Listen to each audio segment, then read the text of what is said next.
Dane lies unconscious in the water, drifting among lifeless bodies as someone realizes he has failed again. The shaman admits his magic is nearly depleted, and it's best to give up. Suddenly, Bazok, the leader of the Surden mercenary, appears behind him with his blade raised. He swings down and kills the shaman instantly. Bazok stands in silence, then declares to the sinister creature in the shadows he will find another shaman. The creature responds that it is unnecessary. They order Bazok to clean up the scene instead, while Dane remains unconscious in the water. Late at night in a dump site, Dane lies among scattered bodies and debris. He opens one eye and groans while pain spreads across his face. He pushes himself up slightly and holds his head in pain, looking around in confusion. Dane tries to process everything, then slowly stands and wonders where he is. The next day, he sleeps sitting down and looks exhausted. Suddenly, Granny stops with concern in her face. She recognizes him as a runaway boy while he remains seated beside her house.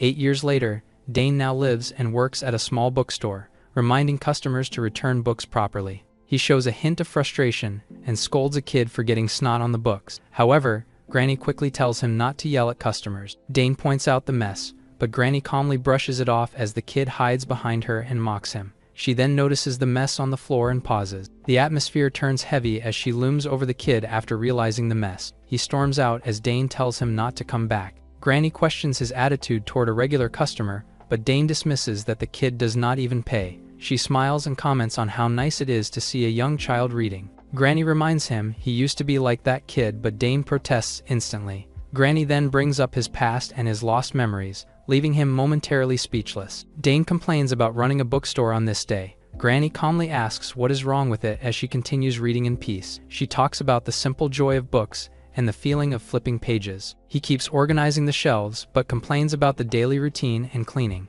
Granny quietly shares that running this bookstore has always been her dream. Dane admits that thanks to Granny, he at least has a job, then hears the door and starts to greet the customer. He looks up and freezes as Anton, a member of the Surden mercenary, steps inside and stares down at him. Anton asks where he can find history books. Dane points toward the far shelf. Anton acknowledges the direction and walks past him, while Dane feels the pressure from Anton's presence. Granny observes the situation calmly. Anton reaches the shelf and scans the titles before picking out a book. He then opens it and begins reading. Anton narrows his eyes, then suddenly flicks the book away. This makes Dane flinch in shock as the book slams onto the floor. He quickly reacts and shouts in frustration, until Granny suddenly grabs his arm. She stops him, but he protests and points out that Anton is damaging the books. Granny explains that the uniform he is wearing belongs to the Surden mercenary unit. He realizes the danger while she advises him to avoid causing trouble. Anton continues flipping through the books without concern. Dane reluctantly backs down and decides not to get involved. Books lie scattered on the floor. Anton states that the Surden will buy the books on the floor. Granny steps in and calmly tells him those books are not for sale. Anton coldly warns her not to make him repeat himself. She states that everyone already knows they do not sell history books, but Anton looks back at her and approaches. He puts his hand inside his pocket, then throws bills into Granny. She pauses while he repeats that he will take the books. Granny insists they will not sell the history books, no matter the offer, while Dane picks up the bills on the floor and confuses Granny. Anton remarks that at least one of them seems reasonable. As he gathers the money, he looks up with angry eyes and asks if Anton did not hear them. Dane suddenly slams the bills onto Anton and says Granny already stated the books are not for sale. She calls out in shock, while Anton stands still without flinching. Dane steps forward with a firm expression. In an instant, Anton throws a fast punch toward him. His punch sends Dane crashing across the room as Granny cries out in shock. Anton steps forward and calls his actions a foolish choice. Dane forces himself up despite the pain, but Anton leaves with a final warning that Dane will regret this soon. The room falls silent as they watch Anton leave. She then asks if he is okay, but Dane replies that he is not and in so much pain. He is shocked after learning that being part of the Surden means they can act without restraint. Granny adds that there is no way to stop a group like them. Dane looks at the fallen book, while trying to understand why they would pay so much for history books. He continues thinking it through. He wonders if their behavior really matches people who just want to read. Granny gently treats his injury while he asks why they even need those books. She calmly explains that they are not buying them to read but to erase records of their actions to rewrite history. Dane questions what they are trying to erase. Granny explains that Surden was once deeply tied to illegal groups. She adds that those actions helped them rise quickly and gain power. Bazok, their leader, actively works to wipe out their dark history. Granny concludes that they have started collecting and removing every book that records their history. She notices him getting bored, but he tries to show interest. Dane suggests giving up the books to stay out of trouble, but she firmly refuses. Granny explains that she wants the correct history to be preserved and recorded. She adds that every customer who comes to her bookstore should be able to read and remember the truth. He tries to argue again, but she shuts it down. Granny admits she once considered giving in, but she does not want future children to grow up learning a false history. Dane comments on her firm stance. Granny suggests closing the shop for the day and heading home. Their aprons are folded on the table. Granny reminds him to finish up properly as he signals that it is time to clock out. Granny then mentions her concern that Serdan will likely return. Dane considers it and questions whether they would really come back to such a small bookstore. She checks on his condition after the earlier hit while he brushes it off. Dane then pauses and starts to notice a strange smell. He realizes the smell is gunpowder, then quickly turns to warn Granny. A sudden explosion erupts and engulfs the bookstore in flames. Amid the burning scene, Anton stands outside with a cold expression and calls them arrogant. The flames spread rapidly as Anton coldly states that they brought this upon themselves. Burning books collapse inside. He then orders Rex, his subordinate, to treat it as a simple accident. As the bookstore continues to burn uncontrollably, Anton begins to walk away from the burning scene, but suddenly senses something and turns back. From within the flames, Dane bursts out at full speed. The men stare in shock as they realize he came out of the explosion unharmed, questioning how he is still alive. As he closes the distance, Dane immediately checks on Granny and urges her to open her eyes. She slowly responds, while he holds her and looks relieved that she is still alive. His expression then hardens as he turns toward Anton. He confronts them directly and calls them out with anger.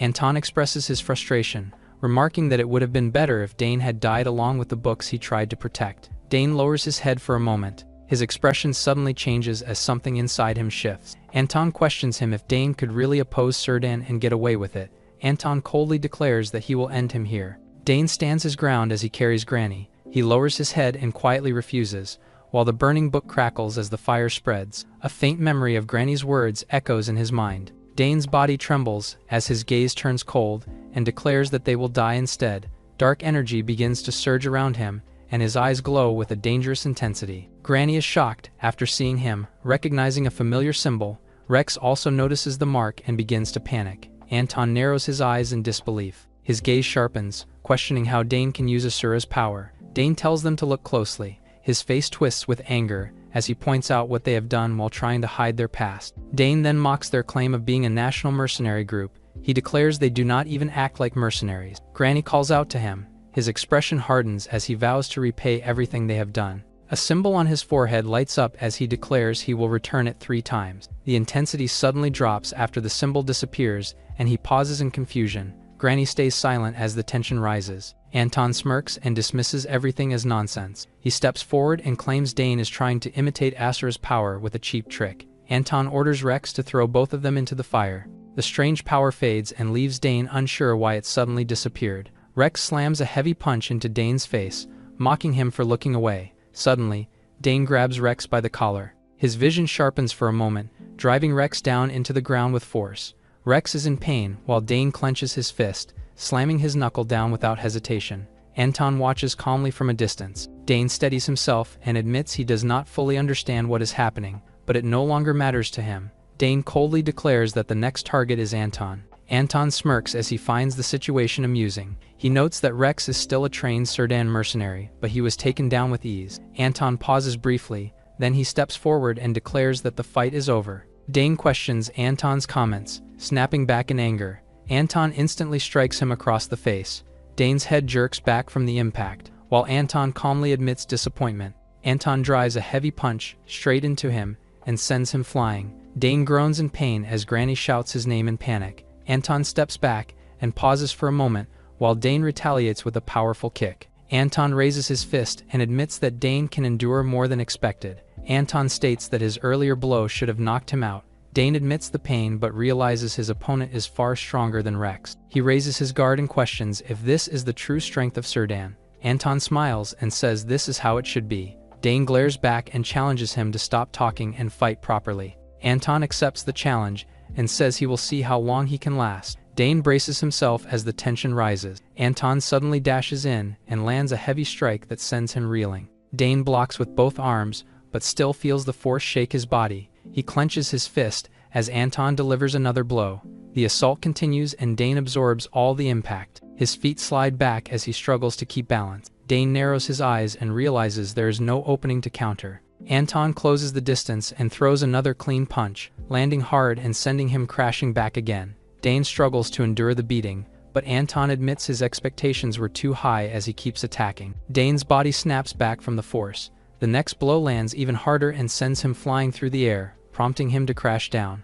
Granny freezes in shock, while Anton looks down coldly, with no emotion. Granny screams Dane's name as his body lies on the ground. He remains unresponsive as the dust settles around him. She rushes over in panic and drops beside him, calling out to him repeatedly while trying to wake him. Granny desperately tells him to open his eyes. She keeps calling his name while waiting for any response. The rain starts to fall, until something catches her attention. Anton coldly orders her to step aside while standing over his body. Granny begs him to stop as she tries to protect Dane. Anton declares that defying Serdan is treason and must be punished by death. Granny breaks down and pleads for mercy. She grabs Dane and collapses on the ground in front of Anton as she begs forgiveness. She promises this will never happen again. As the fire continues burning, Dane lies unconscious as she weakly echoes her plea. Dane struggles to get up, but his body will not allow him. He forces himself to get up, but his body refuses to move. Suddenly, he falls into a flashback where someone asks how long he was going to keep lying on the floor. He lied on the floor as a calm voice told him he must be tired. The voice suggested he should rest instead of pushing himself. Dane slowly sat up and said he would stay a little longer. Although the memory was blurry, Bazok reminded him not to rush and said it was always hardest at the beginning. Dane grew frustrated and questioned how he was supposed to focus his mind. Bazok explained that what he was doing was the most basic training method. He suggested emptying his thoughts did not suit him and told him to focus inward instead. Dane listened and wondered where in his body he should focus. He started to figure it out as the guidance continued. He settled on focusing on his hand as the starting point. Presently, Dane slowly focuses on his hand as something begins to respond, prompting Anton to freeze in shock. Granny continues pleading and begs for forgiveness while calling him like her own son.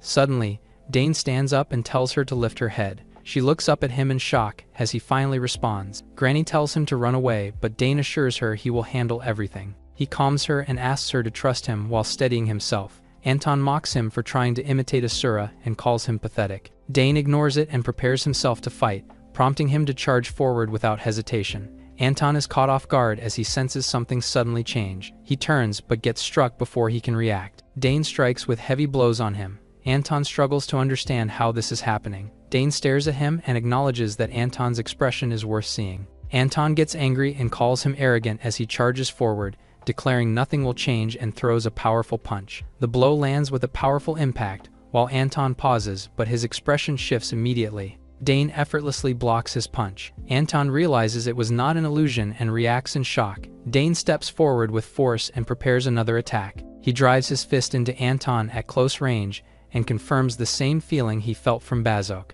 The power surges through his strike as the force of Asura begins to show. Dane drives a powerful punch straight through Anton and sends him flying back. Dane glares forward with a cold and focused expression. Anton coughs after the impact. He stands right in front of Dane as the tension settles, until he drops to the ground. Granny trembles as she calls out to Dane in the rain. He stands over Anton while the rain pours down around them. The markings start to fade as he relaxes his hand. Granny rushes and checks on him while he looks back at her. She realizes that she can no longer live a normal life because of what he did. Granny holds her head in silence as she tries to steady herself. Dane notices and asks if she is hurt while watching her closely. She looks confused for a moment, but reassures him she is fine. Granny asks what he plans to do next as he stands quietly in the rain. He suggests rebuilding the bookstore, but she quickly rejects the idea. They stand over the aftermath as he asks if he did the right thing. Granny looks at him with concern and questions if he understands the situation. Dane falls silent as the weight of it begins to sink in. Granny explains that they have made the nation their enemy by opposing Serdan. He clenches his fists and resolves to fight anyone who comes for them. Granny breaks down and yells at him to stop talking nonsense. She scolds him after hearing his plan to handle it alone. Granny calls out to him and tries to make him listen. She tells him not to be stubborn and tells him to leave the village right now. Dane looks confused as he questions why she wants him to leave. Granny explains he should head north and find a mercenary group called Fortka that opposes Serdan. She tells him that they could help, but he struggles to accept leaving her behind. Granny firmly tells him to stop and listen to her, but Dane refuses and declares he will not leave without her. She tells him to leave, reassuring him not to worry about her. He looks shaken as he struggles to respond. Granny kneels down and begs him to survive no matter what happens. She breaks down as she admits she cannot bear losing him. Dane lowers his head and softly calls out to her. He turns away in the rain and finally agrees to leave. She wipes her tears as Dane tells her he will follow her words. He kneels and gently holds her hands as she asks him not to cry. Dane struggles to collect the emotions building up inside him. He clenches his fist and vows to return stronger to protect her and rebuild the bookstore. Dane lowers his head and asks her to wait for him. He gently lets go of her hand and promises to come back safely. He reassures her one last time before leaving. Tears fall from Granny's eyes as she quietly calls his name. She sits alone in the rain and tells him to stay safe. His footsteps splash forward as he runs without looking back. Dane keeps running as the thought lingers that he may be the key to stopping Serdan. In a dense forest, Shin, a young hunter, quietly pauses as he senses something nearby. He focuses and prepares his stance, then spots a squirrel. He adjusts his grip and confirms the angle is right, ready to strike his first target. Suddenly, something catches him off guard as he turns in confusion. He suddenly finds Dane, who is unconscious on the ground. Shin struggles as he carries Dane, clearly overwhelmed by how heavy he is. He wonders if he should call his big sister, but he instantly dismisses the thought. Shin tries to convince himself he can handle this alone, but he suddenly trips as he steps forward. Shin crashes down and they both slam into the ground. Suddenly, Shin slowly regains awareness and reacts in confusion. In a small camp deep in the forest, Dane sits up and drinks as he finally recovers. He realizes he is still alive and feels relieved. Shin explains he was surprised to find him lying there and thought something was wrong. They sit together and clear up the misunderstanding as Shin learns more about Dane. Shin explains that the southern area is far from any nearby village and is surprised Dane made it there alone. Dane hesitates to answer until he admits it may sound strange and pauses before explaining. He reveals he is being chased and has been moving through secluded forest paths to avoid danger. Dane quickly adds that he is not a bad person and asks not to be misunderstood. Shin panics after hearing his story, but Dane assures him he means no harm. Shin slowly relaxes, then asks if Dane is a serial killer. He tells him he is not and takes something from his pocket. He then apologizes and offers a small payment for the meal. Dane says he will leave soon and asks where the nearest general store is since he needs to buy supplies. Shin hesitates and looks unsure how to respond. Dane waits for an answer while watching him closely. Shin suddenly praises him and calls him a good person, then offers to guide him to a nearby area. They walk deeper into the forest. Dane starts to feel the trip is taking too long, while Shin insists it is just a shortcut. He then realizes they have not even introduced themselves yet and casually shares his name and age. He adds that he is a hunter, but he only hunts small animals with a slingshot. Dane pauses and then casually says he is around 18. He adds that he used to work at a bookstore while still sounding unsure. He then introduces his name, which means a child who moves forward. As they keep walking, Shin calls him Big Brother and asks a question. He then mentions that there have been several disappearances in the forest. Shin suspects that it is caused by kidnappers and adds that only people who are alone go missing. Dane relaxes and says they should be safe since they are together. Shin agrees and continues walking beside him. Suddenly, Dane stops and calls out to him, realizing that Shin needs to return alone, which is dangerous. Shin assures him he has been living here for over 3 years without any problem, telling Dane that he should worry more about himself. Shin walks ahead with ease and claims he can navigate the forest even without looking. Dane tells him to slow down and warns that he might trip, but Shin confidently brushes it off. Shin calls out to him, but Dane suddenly becomes alert and scans the surroundings. His eyes sharpen as he senses movement nearby.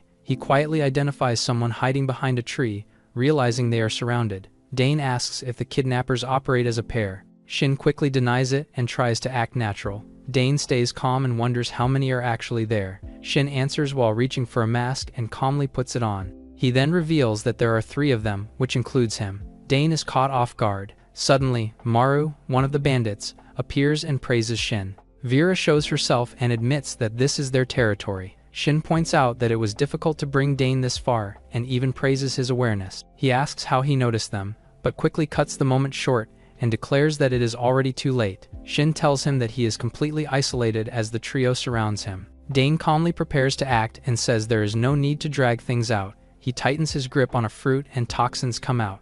Irritated, Dane reveals he was already in a bad mood because of Sir Dan. Maru mocks him and pretends to be scared, commenting that his words are intense. Dane suddenly strikes first and lands a clean hit on one of them. Maru stumbles in shock as Dane grabs the mask from his face. He casually says he will borrow the mask, while Shin and Vera panic. Dane then puts it on and calmly states he will return it later. Vera quickly shouts for Shin to use the fruit. Shin hesitates as he looks at Maru and gets pressured to act. Meanwhile, Dane examines the mask and tries to figure out how it works. Shin raises the fruit and prepares to use it. A moment later, it activates and releases a powerful burst of energy upon impact. Shin looks around as thick smoke fills his vision and calls out for Vera. He checks nearby but cannot see her clearly and starts to worry. Through the haze, a dark figure appears behind Shin as he focuses on finding Maru. Suddenly, a hand reaches out from the smoke, and it turns out that it is Dane grabbing Shin from behind. Shin screams in shock, while Dane surprises him. Vera suddenly rushes in and swings hard at Dane. The impact blasts through the ground and sends debris flying. Shin shouts and tells Vera to take it easy. Shin reminds her not to kill their target. As the smoke clears, Dane stands steadily without any scratches. Vera pauses while watching him closely, not expecting that he would block her attack with one hand. Finally, Vera realizes that Shin picked the wrong target. Dane studies his movements and looks at his right hand. He adjusts and shifts to his left, while observing the difference through the mask. Dane steadies his stance and prepares his next move. Suddenly, Vera charges in again, but he reacts faster and counters. She is caught off guard as her strike fails and he dodges it. Dane tightens his fist and tests his strength. He steps forward with a clean punch, but a stone hits his head, catching him off guard. Shin raises his slingshot and notes that he got him. Dane turns and coldly warns Shin that he can deal with him first. Dane stares coldly and reminds him that he brought this on himself. Vera suddenly rushes in and throws a heavy punch, but it misses. Dane reacts as something catches him off guard. He pauses for a moment after seeing a crack in his mask, until he drops to the ground and loses his consciousness. Vera notes that it was close, while Dane drops to the ground. He feels a sharp pain in his head, and his vision begins to distort, finding himself pulled into a dark space. A calm voice suddenly speaks to him and asks if he is hungry. Granny appears and calls him to eat, prompting Dane to react in confusion. Granny puts down the meal, while he rushes forward and checks on her condition. Granny calmly reassures him and offers him warm soup.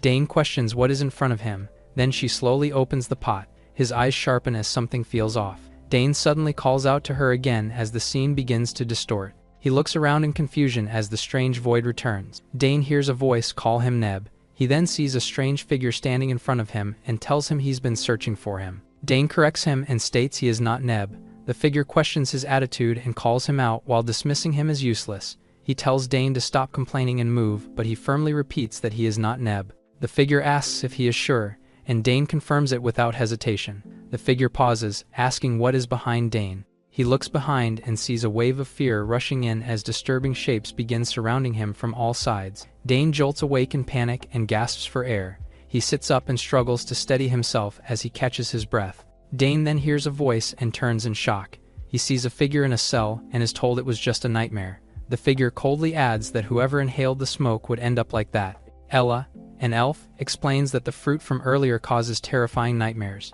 Dane immediately questions her identity and demands to know if she is with the bandits. He then notices something off and looks down in confusion, realizing his hands are chained. Moments later, the entire cage begins moving and he realizes he is being transported somewhere. Ella coldly tells him to understand the situation already. She notes that they were both kidnapped and admits the nightmare she experienced. Ella reassures him that he will not be harmed. She explains this was not a simple kidnapping, revealing she came here on purpose, while Dane starts thinking of a way to escape. Ella says she cannot explain everything but insists it is part of a plan. He then declares he will escape the moving carriage and asks if she wants to come. She looks confused and questions his mindset.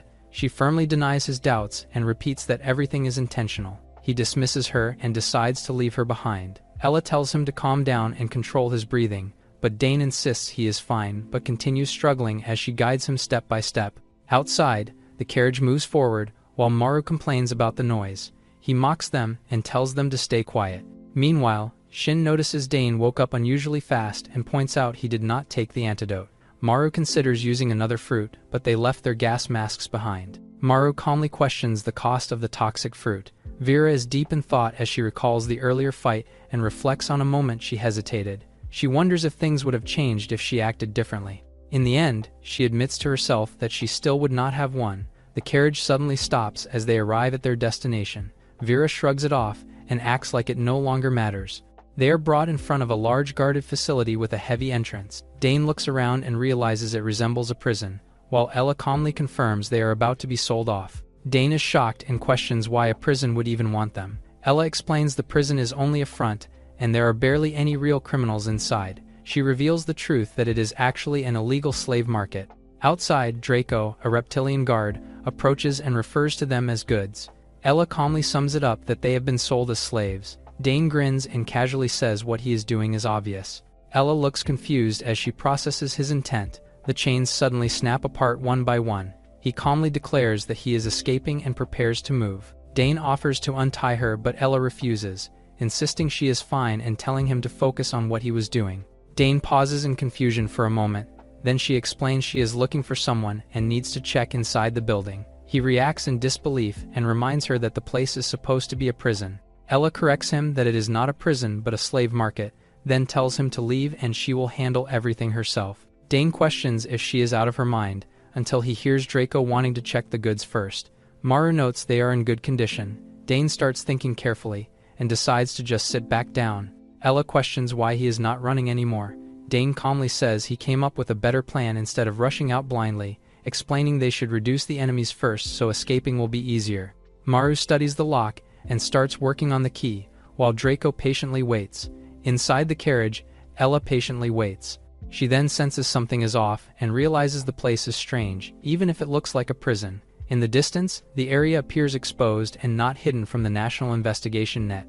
Ella questions how a place like this has not been caught yet. The lock suddenly clicks open, and Maru approaches with a grin, while Draco notices Ella, who is an elf and an expensive one. Dane sits quietly, while Maru takes a closer look at them. He studies Ella closely and considers starting with her first, while asking how much Draco would pay. Something suddenly catches Draco's attention, and notices the chains are broken. Dane's expression hardens, then he bursts forward and lands a heavy kick at Maru. The bandit crashes hard and cries out in pain while Ella looks on in surprise. Dane stays low and ready. He refuses without hesitation, declaring he still has a promise to keep Granny and will not stay trapped. Dane then launches himself forward. From above, Vera watches the scene unfold, while Shin realizes they are screwed. Ella quietly tells him to escape and insists she is fine. She urges Dane to run with everything he has. Draco raises his hand and declares he will not let him leave. Dane dashes forward at full speed. As he runs, he questions how he ended up in this situation. The ground suddenly cracks beneath him, and a sharp spike erupts and strikes him mid-run, prompting Ella to stare in shock. Dane crashes to the ground from the impact. He looks up at the surface and realizes something unnatural just rose from the ground. Draco tells him to stop causing trouble and follow quietly.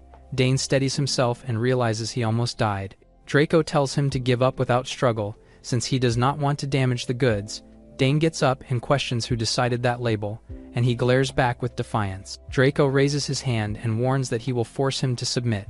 The ground starts cracking again as Dane sharpens his focus and reacts instantly. Multiple spikes shoot up in rapid succession, and Dane tries to avoid them. Draco notes that he is adapting to the pattern. Dane grits his teeth and concludes he can dodge them if he reads the ground carefully. He confidently states he can avoid the attacks now. Draco asks Dane if he understands why he is alone in the prison. The ground continues shaking as Shin looks around in a panic. Draco then reveals he is enough to handle everything by himself. Dane suddenly reacts as he senses something coming from behind. Massive golem hands rise from the ground and surround Dane. He looks up and realizes the scale of the attack. Draco controls the golems without effort. Then a giant mass crashes down and shakes the entire area with a violent impact. From the side, Vera braces herself and realizes that Draco is trying to kill them all. Ella watches quietly, then she bites down her lip. Outside, the massive ground formation begins to settle after the chaos. Draco admits the attack was a bit excessive and realizes that if the goods get hurt, their value will drop, so he decides to pay half the price. Shin complains and finds his excuse lame. Draco mutters that this would not have happened if Dane had been restrained properly from the start. He suddenly senses something off and looks around. Ella reacts, and Dane's expression tightens. Turns out that he manages to stop the golems with his bare hands. Draco studies him and asks what he used to be. Dane replies that he was a bookstore employee. Draco realizes that Dane shows no intention of explaining further. Ella watches in confusion as the tension builds, recognizing the Azura symbol on his forehead. Draco decides to hear the story later after he deals with Dane. Ella snaps the chains apart as she breaks free, while Dane warns Draco. Ella suddenly rushes forward with speed, while Dane continues his threat and makes it clear he will not hold back. The cage behind them breaks as Ella breaks free. Dane refuses to give in, but Ella suddenly kicks him violently. Her strike sends him crashing back to the ground, while Draco displays his shock. Dane lies there stunned, while Ella lands calmly. Draco watches and realizes she is far from an ordinary elf. She brushes it off and refuses to explain further. Ella declares that she will take Dane, rendering Draco speechless. Meanwhile, Dane winces in pain. He complains about being attacked mid-conversation, then pauses in confusion after realizing it was Ella who attacked him. Ella turns back to Draco and questions if there are others like her inside the prison. Draco stares her down and reminds her that she has no ground to negotiate. She proposes a deal and promises to surrender peacefully if he answers. Then she warns that continuing the fight will lower Dane's value. Draco pauses and considers her words. In the end, he confirms there are no others like her. Draco responds there are only a few elf prisoners and confirms none of them carry a symbol like hers. Ella listens closely as he reminds him to keep her promise. Hearing that, Ella decides there is no reason for her to enter the prison. Draco immediately calls her out.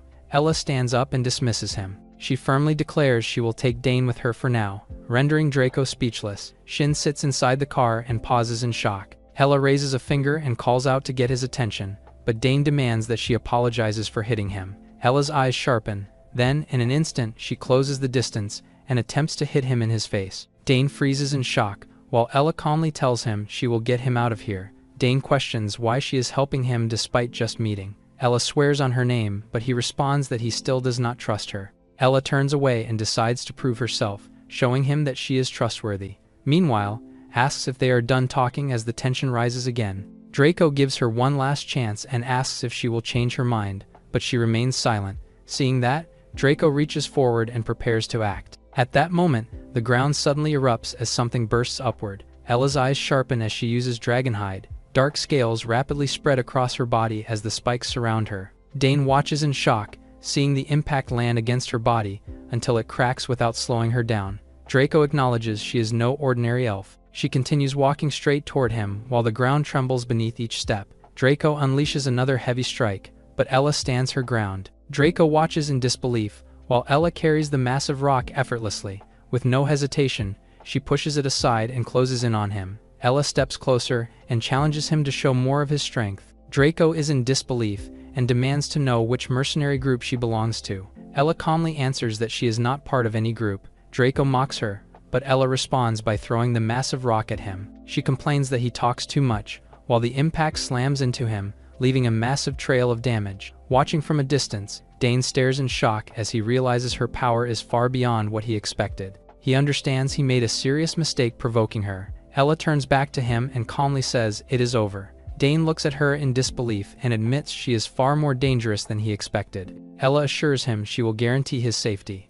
Then she adds that after checking a few things, she will send him on his way. Finally, she repeats her promise once more. Dane shrugs it off and agrees to go with her. Then he accepts her hand and realizes escaping her is not an option anyway. As they walk together, Ella tells him to clean up once they arrive and he casually throws the same remark back at her. Meanwhile, Rahul drives the carriage and lets out a tired breath under a bright sky as they travel quietly. Dane finishes telling his story to Ella. She listens intently and asks about the symbol which Dane is clueless about. Ella sighs and calls him useless. Dane apologizes sarcastically and asks where she saw the symbol before. She looks at him in silence, then shares that she saw it on her brother's corpse. He goes quiet after her unexpected answer. Dane apologizes, then the carriage stops. Rahul turns back and says they have arrived. She asks for the fare and prepares to pay. Ella tells Dane to get up and tells him they are in a safe village already. He wakes up and looks around in confusion. Ella bids farewell, but Dane asks about who will settle the fare.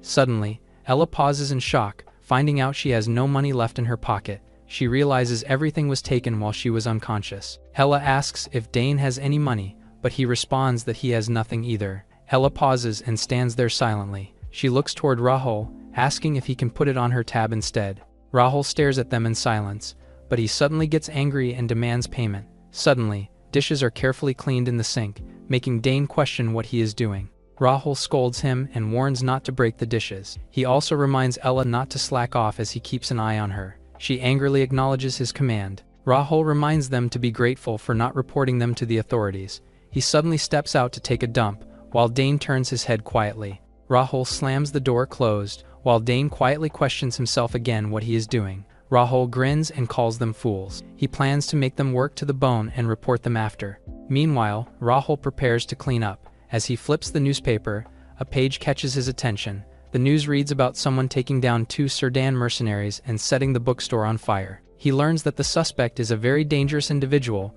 prompting him to freeze in fear. Rahul realizes that the suspect is Dane, who is cleaning the dishes. Dane takes a quick break, wondering what Granny is doing right now. He notes that he is worried, until Rahul slams the door open and calls Dane. He gets defensive immediately until Rahul asks what his name is, rendering Dane speechless. Rahul repeats his question nervously. Dane questions why he is curious to know, as he suspects that Rahul will report them, but the old man already heard the first letters of his name. Rahul finally confirms who he is, while Dane explains himself for taking a break after washing the dishes. He promises to work for the remaining time and asks Rahul not to report him. The old man puts his hand on Dane's shoulder, treating him with kindness instead. He tells him how happy he is to meet him suddenly. Rahul suddenly tells him that he needs to go to the market and asks Dane to watch the house for him. He promises that they will eat dinner together when he returns, while Dane promises to clean the house like crazy. Rahul comes out of his house, then his expression turns back to being villainous. He plans to report Dane and puts the reward to good use. Ella suddenly notices Rahul, curious at what he is about to do. Meanwhile, Dane takes a nap on the couch, until Ella asks if he is doing the dashes, which wakes him up. Dane explains that he is resting for a bit and will return to work soon. Ella asks what happened to Rahul, since she saw him to be in a good mood, finding it a relief. Suddenly, Dane admits that something is bothering him. Deep in his thought, he points out that Rahul did not flush after taking a dump. In the government office building, a staff member calmly confirms information over the phone. She then hangs up.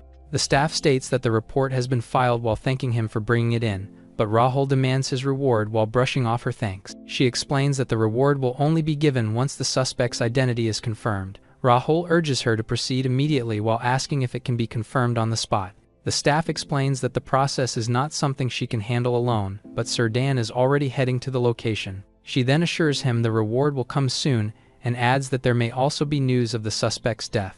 Rahul reacts quietly as the weight of her words sinks in. Meanwhile, Dane and Ella sit on the couch and suggest they should start cleaning again. Ella points out that he is the one saying that, but does not look like he plans to move either. Dane admits it would be embarrassing if no cleaning gets done, but she suggests resting for a bit more. Dane agrees, but warns that they must get up after resting. Ella then starts to say something while lying back. She points out that the strength he showed earlier felt unstable. A flashback shows him struggling in a fight with Draco as his movements lacked control. Dane looks confused and admits he did not notice anything and asks what he should do next. Ella says she is not completely sure and calls it just a feeling. Dane sighs and feels frustrated with himself as he questions what he has been doing as a kid. Ella tells him that if he ever regains his memory, he should find her. Dane looks at her and asks how he is supposed to do that, since he does not even know where she will be. Ella pauses and admits he has a point. She then sits up and decides to tell him her name, but he questions if that alone will be enough.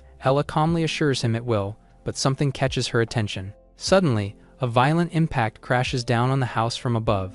A figure steps forward through the debris. Dean, member of Sir Dan, questions what if the target was killed without confirming his identity. Scarlet appears with a sharp grin and states they will simply report it as a mistake. Dean complains about coming with Scarlet, but she feels the same. Scarlet reacts in confusion while staring at them. Ella raises her arm and blocks the explosion with her dragon scale. She narrows her eyes and questions who they are, and they respond by dismissing the question as obvious. The two introduce themselves as enforcers responding to the report. Dean says Dane must come with them to confirm his identity. Ella studies them and points out their affiliation with Sir Dan. She pauses when Dane starts to speak up. He claims the case as his own, while telling her to stay out of it. They grow impatient and suggest beating him up. Dane snaps back in anger as tension rises between them. He then steadies himself and declares he has no intention of going quietly as his body tenses. Scarlet grins and gets excited for the fight while preparing to move, while Dean stands back and she tells him not to hold her back. Scarlet narrows her eyes and prepares to strike. She suddenly launches forward and swings a powerful punch toward him. Dane sharpens his focus and reacts in time as the attack closes in. He quickly dodges the attack, forcing her to pull back in surprise. Dane follows through without hesitation and slams her down with force. Ella watches from the side, while Dean questions why she is not doing anything, though he does not care either way. Ella asks why she should get involved and Dean assumes they are working together. She responds that she is not on the same side as Dane and explains why she was caught.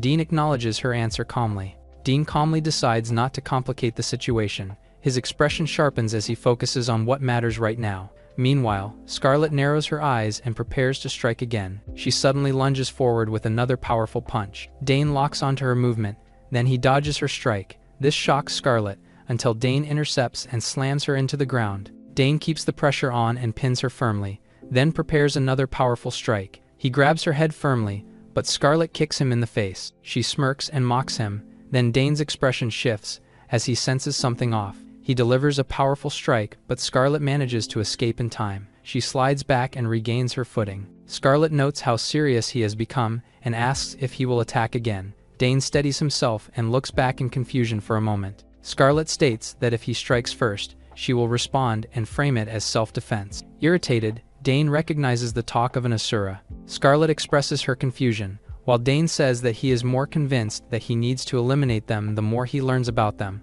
Scarlet reacts with slight amusement and shifts her stance. The ground cracks as she launches forward again. Scarlet charges straight at him from above and challenges him to try stopping her. Dane prepares to respond, but Ella remains seated calmly. Dean stands nearby and observes without reacting. Dane steadies himself until a flashback starts playing in Dean's mind. Deeply injured, Anton insisted that he saw someone who possessed the true power of Asura. He also noticed the strange markings of the forbidden jujutsu on his forehead. Dean warned him and told him that anyone from the experiment was already dead. Dean considers the situation and suggests capturing Dane immediately. He notes that Dane has not fully adapted to that power yet and believes there is still time to act. Dean warned that there would be consequences once their superiors found out, stating that they would have to pay the price. Presently, Dean reflects quietly and admits he only partly believed it before, but now it seems true. He acknowledges he does not know how Dane reaches this point but decides it ends here. Dane steadies himself as Dean declares that he should die quietly. He steadies his breathing and realizes he is finally starting to get used to his power. Scarlet mocks him as Dane questions why he is being pushed back despite everything.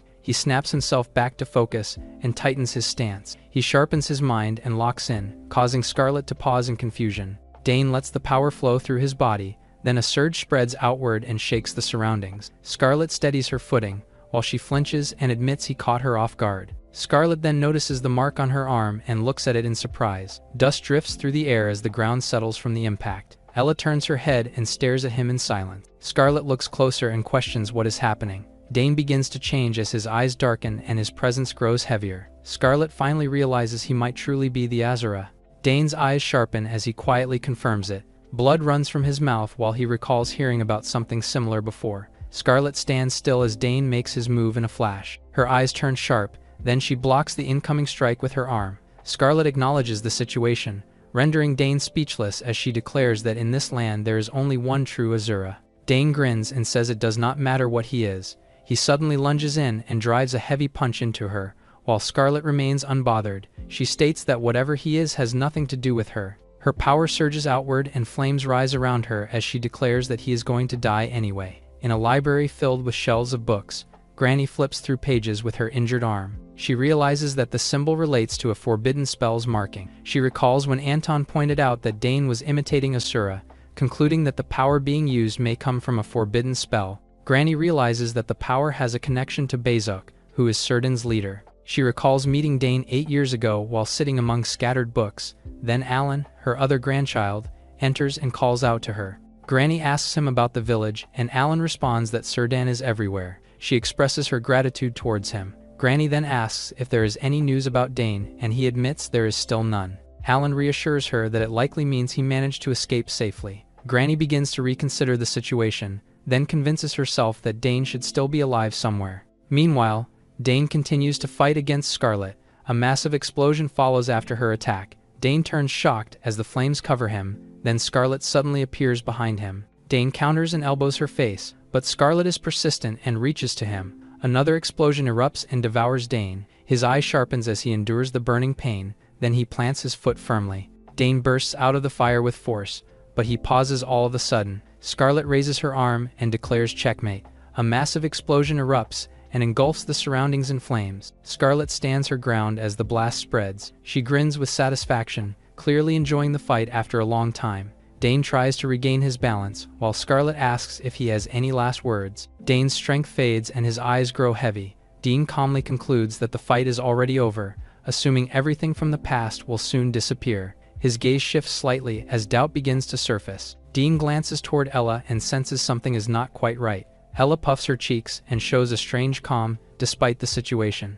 Dean continues to watch her closely. Toxins start to linger around him as he wonders if she is trying to survive by acting cute. Dean suddenly loses his consciousness after inhaling the toxin. Ella remarks that Dean held out longer than expected after using the toxic fruit from the bandits. Dane weakly calls out to Granny, while Scarlet mocks his condition. She raises her hand and prepares to end him, but she doesn't know that an incoming strike is upon her. Ella kicks Scarlet violently as she tries to save Dane. A blast shoots across the ground and tears through the area. Ella watches the destruction and calmly apologizes to the homeowner. Smoke rises as the surroundings burn and collapse. Scarlet stands in the flames, feeling irritated, threatening to wipe out the entire village. Scarlet suddenly freezes as her expression shifts in confusion, with no enemies left in sight. She shouts and searches for them, but Dean lies unconscious on the ground, rendering her speechless. Scarlet clenches her teeth as her anger rises, while Ella bursts in at high speed as she grabs Dane. She checks him mid-air and confirms he is still alive while he struggles to respond.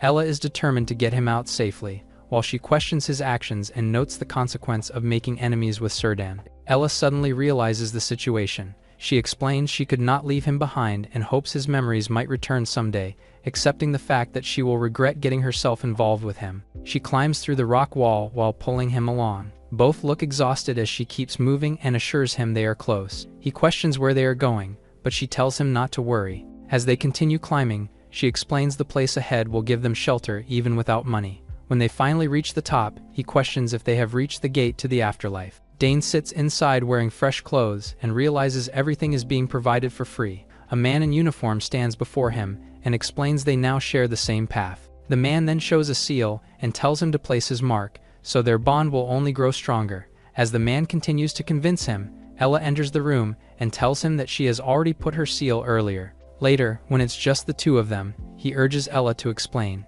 She tells him that for now, it is a temple and learned about it while asking around. In there, the Serdan won't be able to find them. He can take a rest until he is fully healed. He remembers she is searching for someone and asks if it is the person who killed her brother. She reveals that someone traveled with her brother, and until now that companion is missing. She is determined to find the person to find clues about her brother's death. As they think about the clues, a man appears behind them. He tells them that it's time for doctrine study, which Dane doesn't really appreciate. Still, the man cheerfully tells them that it's mandatory, making him regret it more. She quietly advises him to go along for now since they are staying here, and he reluctantly agrees.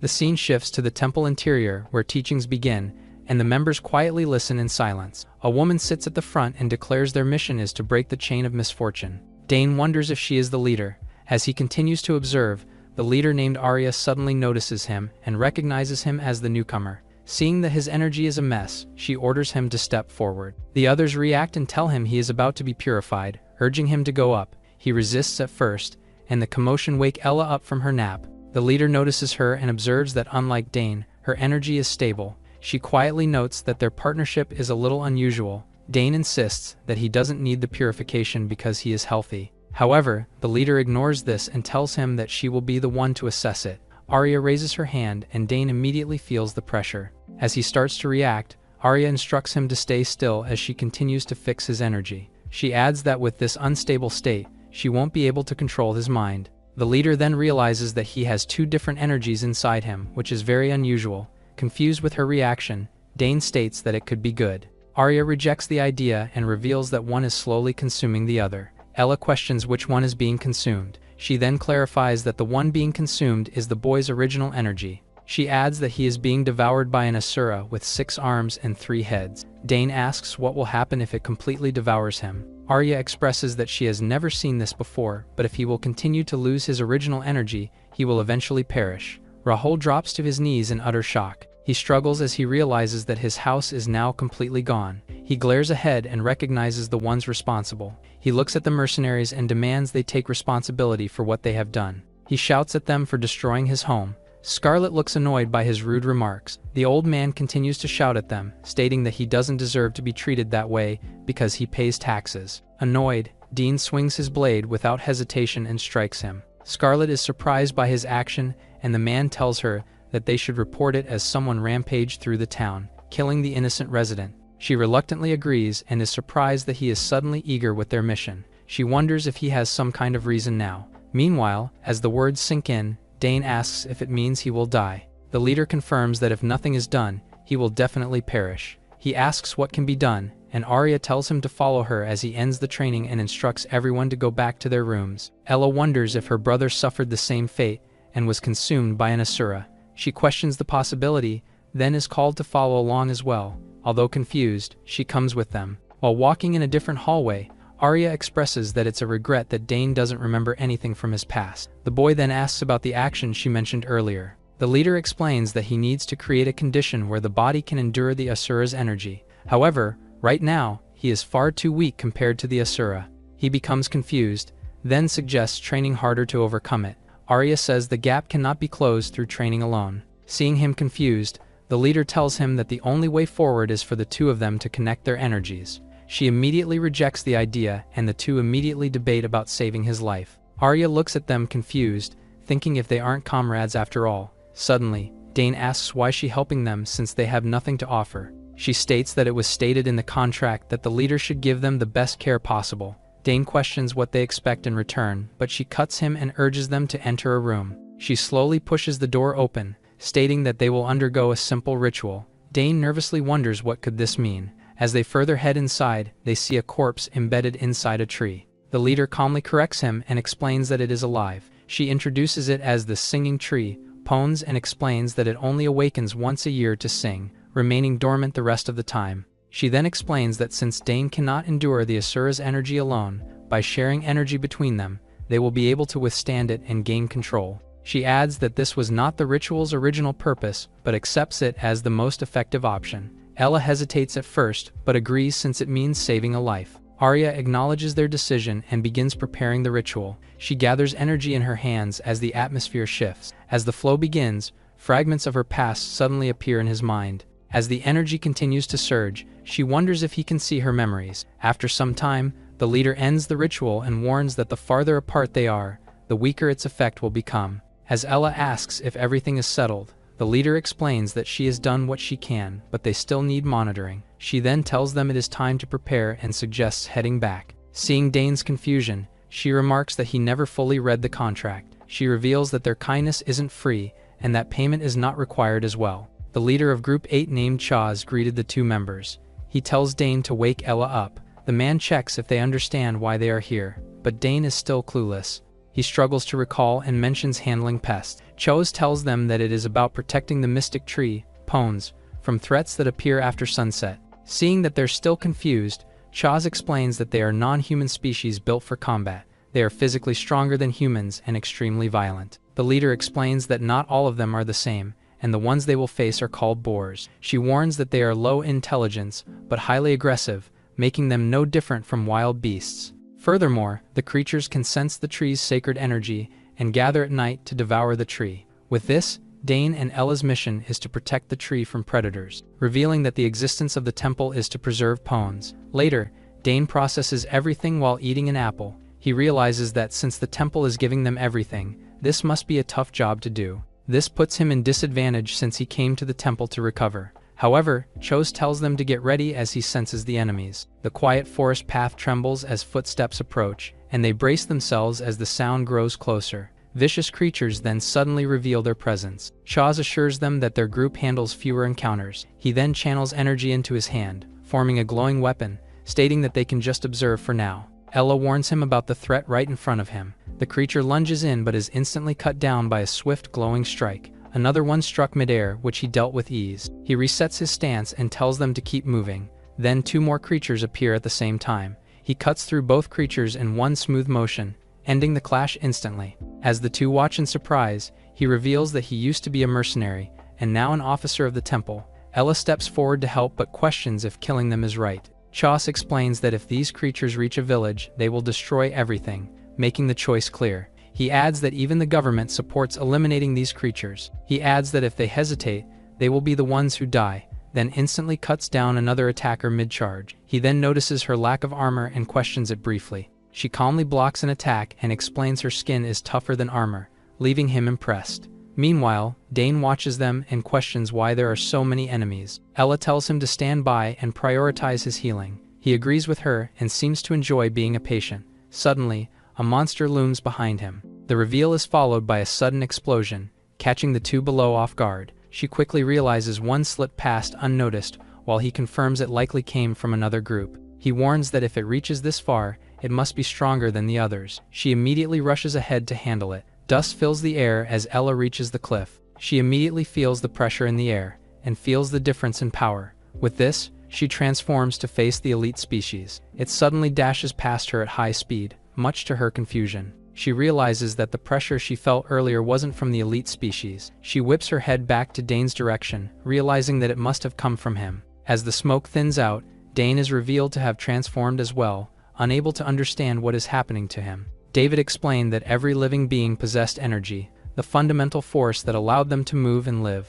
The children sneer at each other and Dane teases his friends. He continues to discuss that problems arise when two different energies exist within one body. He added that in most cases, this led to instant death or severe side effects like memory loss. Even if someone survived with their memories intact, the mixed energies would slowly overload the body. It would keep breaking down until it eventually led to death. He then explained that the only way to prevent total collapse was to share energy with another person. He pointed out that none of them currently had two energies within their bodies, but warned that this knowledge could still be useful one day. Dane realizes that David knows that this is going to happen to him. He questions what is happening as Ella approaches and watches him closely. He starts to talk in gibberish, which confuses her even more. Seeing her confusion, he explains that some of the memories came back. With this, he confirms that his teacher knew this would happen, and assumes that something similar happened to her older brother. She freezes at the thought, and demands that he tells her everything he remembers. He admits he only recalls a man with long white hair who the children called teacher, and apologizes for it. She reveals that it has been 2 years since she left her home to investigate her older brother's death, and this is the first real clue she has. She thanks him sincerely, and states that he was worth saving. They then regroup with Chaz, who is relieved that they are safe. He observes that the movements of the boars are strange as the creatures suddenly retreat despite having the advantage. Suddenly, he screams upon seeing transformed Dane, calling him a monster. Chos apologizes for mistaking him for a boar. Ella realizes that the boars sensed a greater threat from their own kind. Seeing Dane's confusion, she explains that the boars may see him as one of their own because of his Asura form. He reacts in disbelief as she suggests his presence drove the creatures away. While listening to their theory, Chaz realizes that it all makes sense, but something is still off. The boars are persistent creatures, and this is very unusual for them. Suddenly, Dane confirms that Ella is correct, as he can now sense the presence of the boars. He tells them that 2 of them are coming in their direction. Ella states it sounds easy, but he admits something feels off. From the cliffside,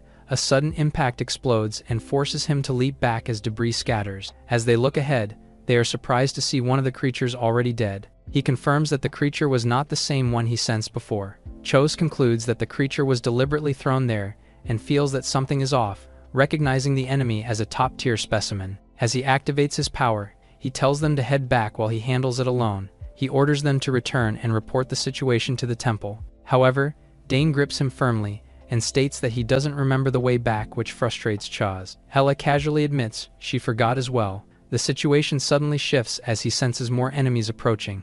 The enemies approach and the heavy impact causes an explosion. As Chaz closes his eyes, Dane stands before him for protection. He concludes that since they don't know the way back, Chaz must be the one to report back to the temple instead. Dane states that he will handle the monster. However, Chaz argues since it can be dangerous. Dane adds that if it is connected to his energy, then it becomes his responsibility. He must clean the mess he created. Chos continues to argue, refusing to leave his team behind and pointing out that he is still injured. Ella agrees with Dane, stating that sending the boy back would only lead the threat straight to the temple. Chos agrees, but even so, their plan is too dangerous. After all, the rules state that they should report back unusual events to the temple. In the end, Chaz decides that they finish the fight quickly and return together, and Dane accepts the order without hesitation. Ella senses them approaching again, and he confirms there are 3 this time. She quickly analyzes the situation and decides to block the incoming attack before pushing forward. He suddenly notices something strange about their energy and realizes it is rapidly getting closer, and warns the 2 about it. Before they can react, the enemy is already behind Chose and attacks him. He shouts for their leader but realizes that something is behind him too. Ella comes to his rescue and blocks the monster. She warns him not to move the way the enemy expects while keeping his focus locked in. She watches calmly and states she will finish things quickly on her side before regrouping. With this, he charges toward his enemy as well. Meanwhile, Chose is still lying on the ground, injured.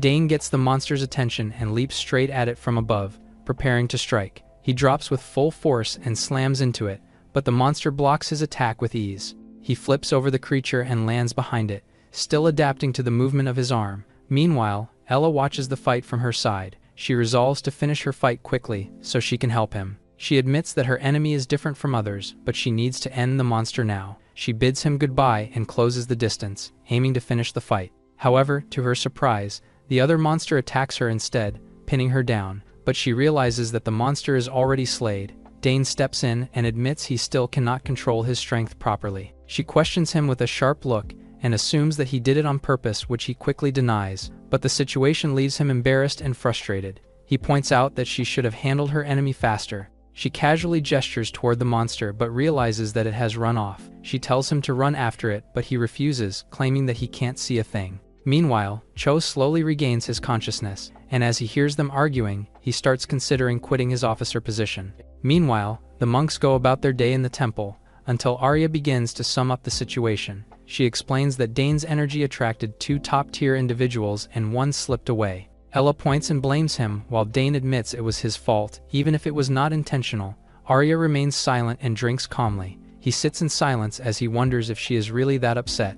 Dane admits he did not know mains could sense each other's energy. Arya finds this outcome better than expected as she observes him closely. She explains that by stabilizing his energy, he managed to take down a powerful target. She suggests that Dane should become an officer, but he immediately refuses. Ella explains they only stopped in the temple to rest and have no intention of getting involved further. She notices Dane's wounds have healed faster and warns that another top-tier threat could appear. Ella adds that unless he plans to eliminate every threat in the area, the safest option is to leave, and he agrees. Arya decides they should just wipe them out, saying there is no reason they cannot do it, and even offers him a reward. Arya agrees to offer any reward for safety. Dane says he would help, but he reveals he is currently on the run as a wanted criminal. Ella questions if he should be saying that so openly. She suggests it might be better to turn him in, which catches him off guard. Dane reminds her how Scarlet beat him up, though he was not in his best condition. Arya is disappointed and firmly states that a criminal cannot become an officer. She adds that she will not turn him in, since there is nothing in it for her, but she asks him for a somewhat unreasonable favor. Dane looks confused as the moment lingers, and the scene shifts to him lying down and resting. Meanwhile, Cho's eyes open as he slowly regains awareness. Rocky beside him notices and checks on his condition. Chos apologizes and asks how much time is left before deployment as he sits up. Rocky reassures him there is no deployment today, as he gives Chos his glasses. Chos looks confused as Rocky tries to tell him not to get shocked. He explains they were asked to watch over 2 newcomers and reveal they are high-level criminals. Rocky realizes it is suspicious for humans to possess that kind of power and questions it. Rocky confirms it is true and notes that they do not seem like ordinary people. Chose asks where they are now, and Rocky explains that is why there is no deployment today. Chose is shocked to learn they are heading into a dangerous zone after making a deal instead of being turned in. He explains that in exchange for not reporting them, the pair agreed to lure nearby boars away as they leave. He finds it insane that the offer came from the High Priest, and Ella accepted it. She calmly stated it was her plan from the start, since it was the fastest route forward. Dane was surprised, but she said she only decided to do it just now. The route passed through a dangerous zone but would allow them to reach the next village while avoiding detection. They agreed to take that route as there were no other conditions. Arya was surprised they accepted so easily. She then offered them a small gift which confused them. Arya explained it was to help them draw as many threats away from the temple as possible. The High Priest felt slightly bad, so Ella decided to accept the offer. Presently, Arya stands on a cliff and gazes at the forest. Chaz rushes over and calls out urgently. She checks on his condition and he says he is fine but immediately asks where they went. Arya answers vaguely that they are somewhere in the forest. Chose reacts with concern and says it is too much even for criminals. Arya says the situation was unavoidable and recalls sensing that they were too pure to be true criminals. Chose questions that decision, but she insists they will be fine and hints there was a reason for sending them out. Arya notes that their energy is too strong to die to a boar. Dane and Ella move through the dense forest. He checks the direction with a compass and assumes they just need to keep heading north. Ella tells him it will take 2 days to get there, which shocks him. Dane complains it should have been much shorter, but she explains he is underestimating the scale of the world. Dane sighs and realizes things will not be easy. Then she questions why he is still wearing bandages, since his injuries are healed already. Dane explains that they are just to cover his scars, and admits he no longer remembers when he got them. He recalls people reacting to his appearance and says it became a habit, admitting that it makes him look suspicious. Suddenly, Ella grabs a monster in front of them and catches Dane off guard. She calmly points out that he cannot sense its energy unless he is in Asura form. Ella warns him to get ready as they have entered an active zone. Dane changes his form and realizes they have to deal with this for 2 days. As he complains, Dane reacts in shock. Ella notices him and asks what is wrong. Dane apologizes and turns to her with a serious look. He admits this might be his fault, realizing that enemies start closing in from all directions. Alan finishes packing a stack of books and confirms his preparations are done. He tells Granny he will step out for a while, but she worries about the danger. Alan reassures her and insists he has business to handle as a merchant. Before leaving, he removes all the historical books and carries them with him to hide from Círdan. Granny warns that all records will be taken if the place is discovered. Alan reassures her not to worry and claims he has found a safe route where they will not get caught. She remains concerned, but he insists on leaving and asks her to take care of herself. Alan decides to head out and sell some books, while she quietly tells him to be careful. Outside the streets, a kid admits he does not know when the bookstore will reopen. Feji, a Círdan member, questions why the kid is still here and warns him about the danger. Kid argues back, while acting carefree, then calls out the kid for his attitude. Jenny, another Círdan member, approaches and greets him. They talk about an ranked suspect and bring up a failed mission. As the conversation turns serious, Feji notes that the situation is typical while the kids run off. Jenny explains she came to ask him to take on the mission since only higher-ranked mercenaries can handle it. Feji pauses and says he has a question before agreeing. He asks if the rumor about someone being an Asura is true. Jenny dismisses it as just a rumor and says the energy only resembles. Feji finds the situation boring and decides to refuse the mission. He explains he only came out of curiosity and notes there was no major damage besides a burned bookstore. He points out that an rank threat should have caused far more destruction. He suggests sending a second-tier mercenary and decides to find the kid instead. As he walks away, Feji plans to discipline the kid for being rude earlier. He mutters that the situation is annoying. Meanwhile, inside a sewer, Alan notes that he only has a few hours left and keeps pushing ahead. Despite the terrible smell, he reassures himself this path keeps him safe from Círdan, but he doesn't know danger awaits him. Above the sewer, Feji notes that causing trouble might be awkward for him. He recalls his younger self and reflects on how people grow over time. He then decides to take the kid's arm instead of killing him. Suddenly, Alan falls as something startles him, but he realizes it was just a rope and thought he saw a snake. Irritated, he asks who left it there while Feji opens the sewer's cover, trying to find the noise he just heard. Alan freezes in fear as Feji observes him. He accuses Alan of spreading illegal books, but he quickly denies it and tries to explain himself. Alan tells him to look as he spills out the books on the ground. Feji seems convinced and backs off as the tension fades. Alan remains silent as Feji disappears without a trace. Alan exhales in relief, then mutters that he almost ruined everything over a rope. He reminds himself not to lower his guard even in the sewers. He freezes in fear after Feji asks where his bookstore is. Feji notes that the known bookstore was already burned down. He then presses Alan about whether there is another hidden one. Alan's reaction gives him away as the situation turns tense again. Feji says he does not care about the books and grows irritated. He jumps into the sewer and confronts Alan directly. Feji grabs him and demands answers and asks where he came from. Alan freezes under the pressure. In a hidden bookstore, Granny dusts the shelves, and then she complains about the mess. She notices a specific book and pauses as it catches her attention. She tries to recall where she has seen it before and examines it more closely. Granny then remembers it from their shop and starts thinking about its contents. The door creaks open as she reacts, surprised that Alan has returned earlier than expected. Granny turns toward the hallway and looks outside while the door is open. The quiet path outside remains empty as she grows confused. Suddenly, Veggie toys with Alan's head in a gruesome scene. Meanwhile, a small lizard crawls through the grass. It suddenly senses something above, until a massive monster crashes down nearby. Dane pants in exhaustion while realizing the enemies keep coming without end. He shouts in frustration as multiple monsters surround him from behind. Ella explains that he needs to hide his energy, but Dane does not know how to do it.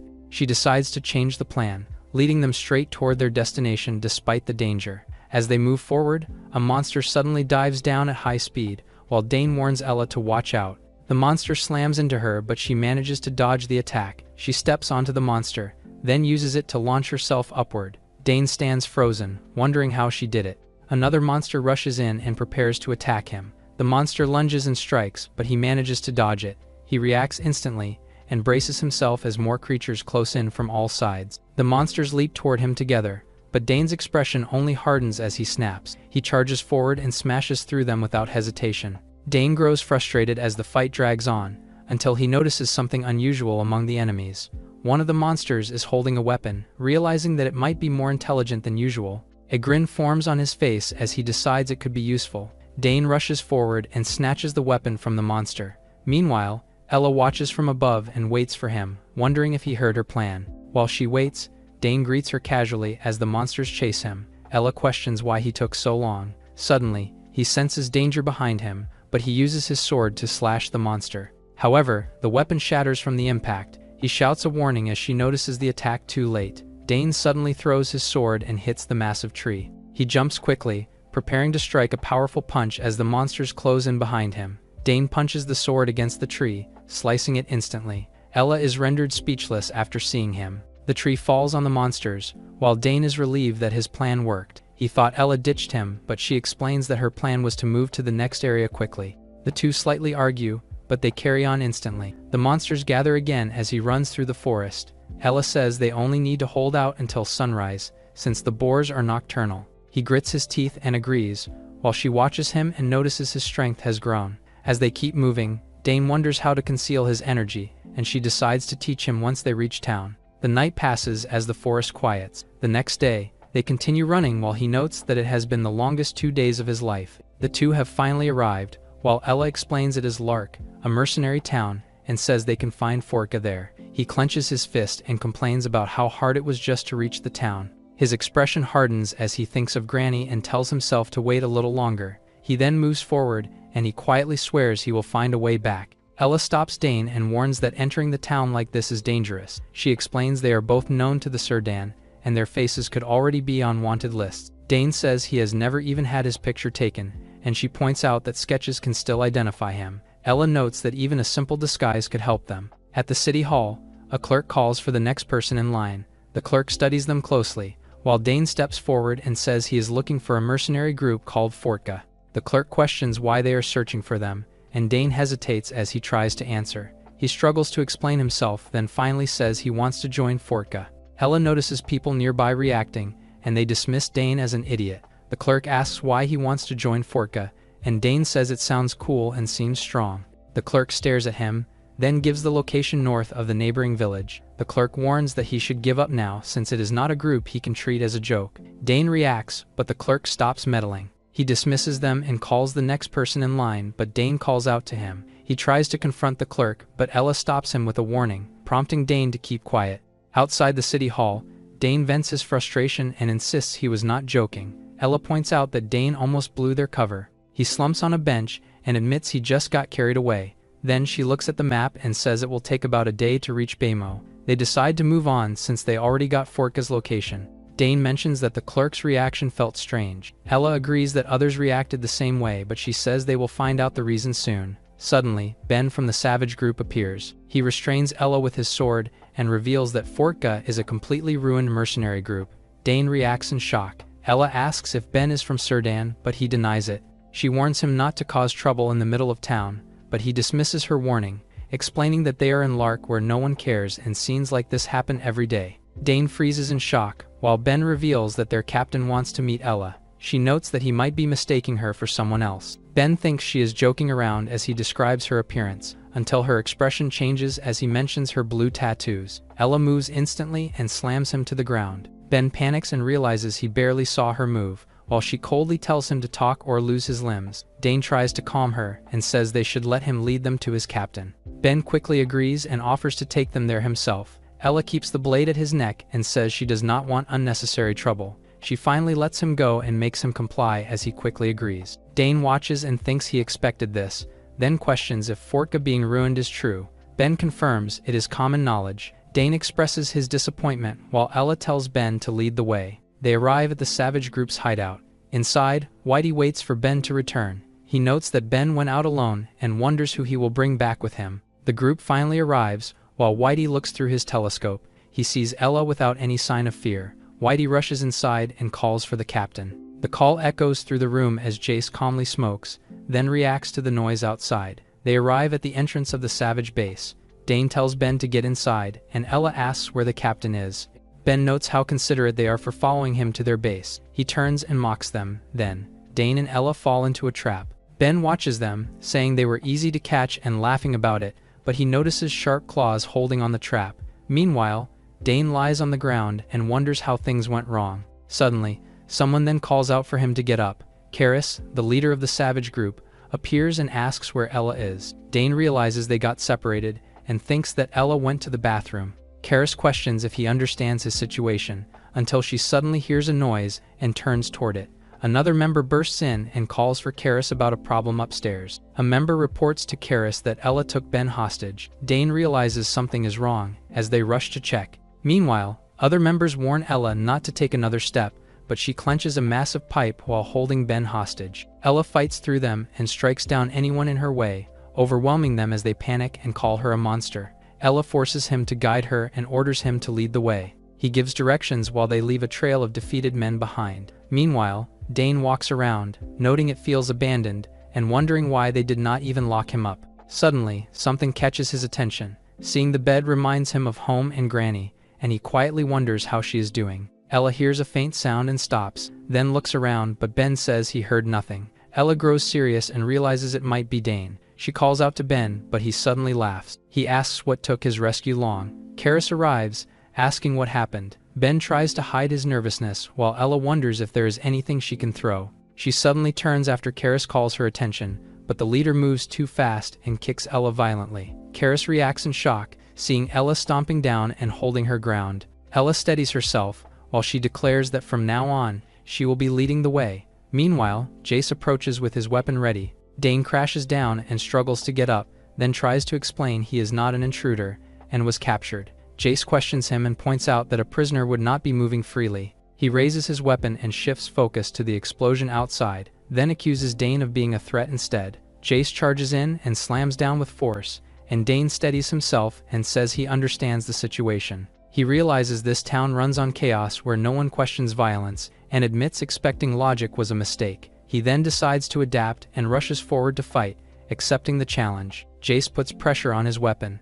Then the impact drives Dane into the ground as it cracks beneath him. He notices the floor breaking under the force, while Jace watches calmly and tells him to do his best. He grips the blade tightly and stops it mid-swing. Jace immediately slams him into the ground with force, and he realizes the floor is cracking beneath the impact. Jace watches him with interest and lands on the cracked ground and steadies himself as debris settles around him. Dane realizes that he is from a mercenary group. Jace states that they might blow the whole building if they continue to fight upstairs, and then reveals this is an underground training room designed for duels. He adds that it is the perfect place to fight without holding back. Dane denies being a threat and makes it clear that whatever happens next is not his responsibility. Meanwhile, Ella is exchanging fists with Karis, but the girl manages to evade her attack. In a quick response, Ella knees her on the face. The blow sends her to the ground, shocking her companion that she lost. Ella reflects on what it means to be an officer. She advises that Karis stay down, making it clear she is ready to finish her if she resists. Karis grits in anger, remembering when Ella killed her friend. Meanwhile, Dane is still in a fight with Jace. He grips his enemy's sword. The man expresses disappointment, knowing that his only strength is his right arm. He glares at the man and mocks him for relying on his sword. Jace calmly questions if he could have won without it, and dismisses him as delusional. Before he can react, the man suddenly closes the distance and strikes him directly. He barely registers the movement as the hit lands cleanly. He realizes that the attack targeted a critical spot, leaving him stunned. The man mocks him for falling for such a simple feint, and calls his lack of combat experience pathetic. He follows up with another strike that sends Dane reeling. He explains that charging in while relying only on his right arm was a mistake. He adds that if he cannot even use that strength properly, then it means nothing. The boy realizes the truth in those words. Since he used to have an ordinary life, he reflects on how he used to live peacefully, admitting he has no real combat experience. But since using the power of Asura, he has gained to keep going. He convinces himself that if he can land even one solid hit, he might still turn things around. Meanwhile, the man states that he has already lost his edge and declares that he will end the fight now. He suddenly closes the distance, but Dane can barely keep up with the speed. He tries to counter, but the man easily deflects the strike and sends him flying. The man looks at him with disappointment and calls him pathetic. He struggles to get back up as his body gives out and drops to the ground. He admits to himself that he cannot win like this and considers begging for his life. As he struggles to stand, a voice suddenly calls out and expresses frustration about his claim of having no combat experience. The voice questions how he will defeat Azura with this. Dane wonders if he is having a close-to-dying experience. He flashbacks on his previous fight and admits that he won because of the power of Asura, but the voice disagrees and tells him that he used to fight every day. Dane acknowledges this, but this fact doesn't change his situation. The voice calls him stupid for not believing in himself and pities him. It notes that the feeling inside him is finally becoming clear. He steadies himself while complaining that his memories only return after a beating. Jace notices he can still move and mocks his resilience while walking closer. He responds calmly as his enemy is getting closer. Jace raises his arm and declares he will end it this time. Dane moves past him and vanishes using his spare cloth. Dane is now standing behind him and is ready to attack. Jace realizes this and tries to connect a blow before Dane does. However, Jace realizes that Dane faked another attack and looks for him in confusion. Just then, Dane appears from behind with a heavy punch. With a smirk, he reveals that he has real combat experience. Jace questions if he had been hiding his real skills all along. Dane brushes him off and refuses to explain further. Jace grins widely as excitement builds, and he welcomes the fight. Meanwhile, Ben feels like going home as the situation escalates. Ella states once again that she didn't kill Karis's friend. With conviction, she firmly denies being the culprit.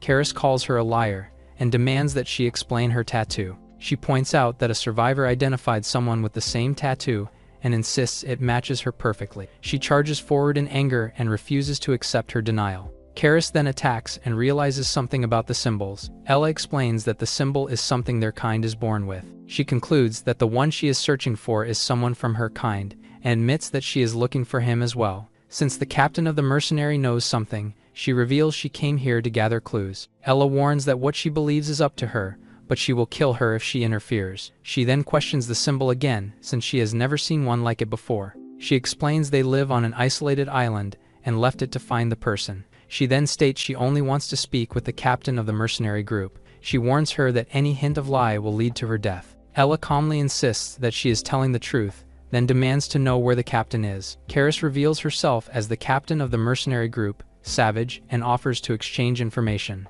Back on Dane, he is still exchanging blows with his opponent. He grabs a rock and throws it in the man's direction.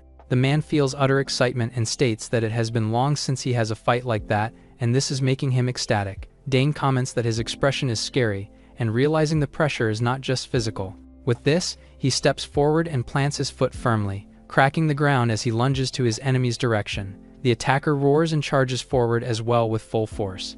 Outside, the building shakes violently from the impact, showing just how intense the clash is. Dane wonders if he's going to die as he receives a punch from his opponent. Jace asks if he feels like dying. He calls the boy a joke as he starts to crumble. Dane admits that the fight was fun, and thanks to it, some of his memories came back. He pauses and starts questioning why those memories returned. Meanwhile, Ella arrives and admits she heard a loud noise and decides to check on him. He looks at her with annoyance and asks where she has been, after nearly dying. Later, the members of the mercenary group start repairs on the broken walls. They comment on the mess and, realizing they badly need a repairman.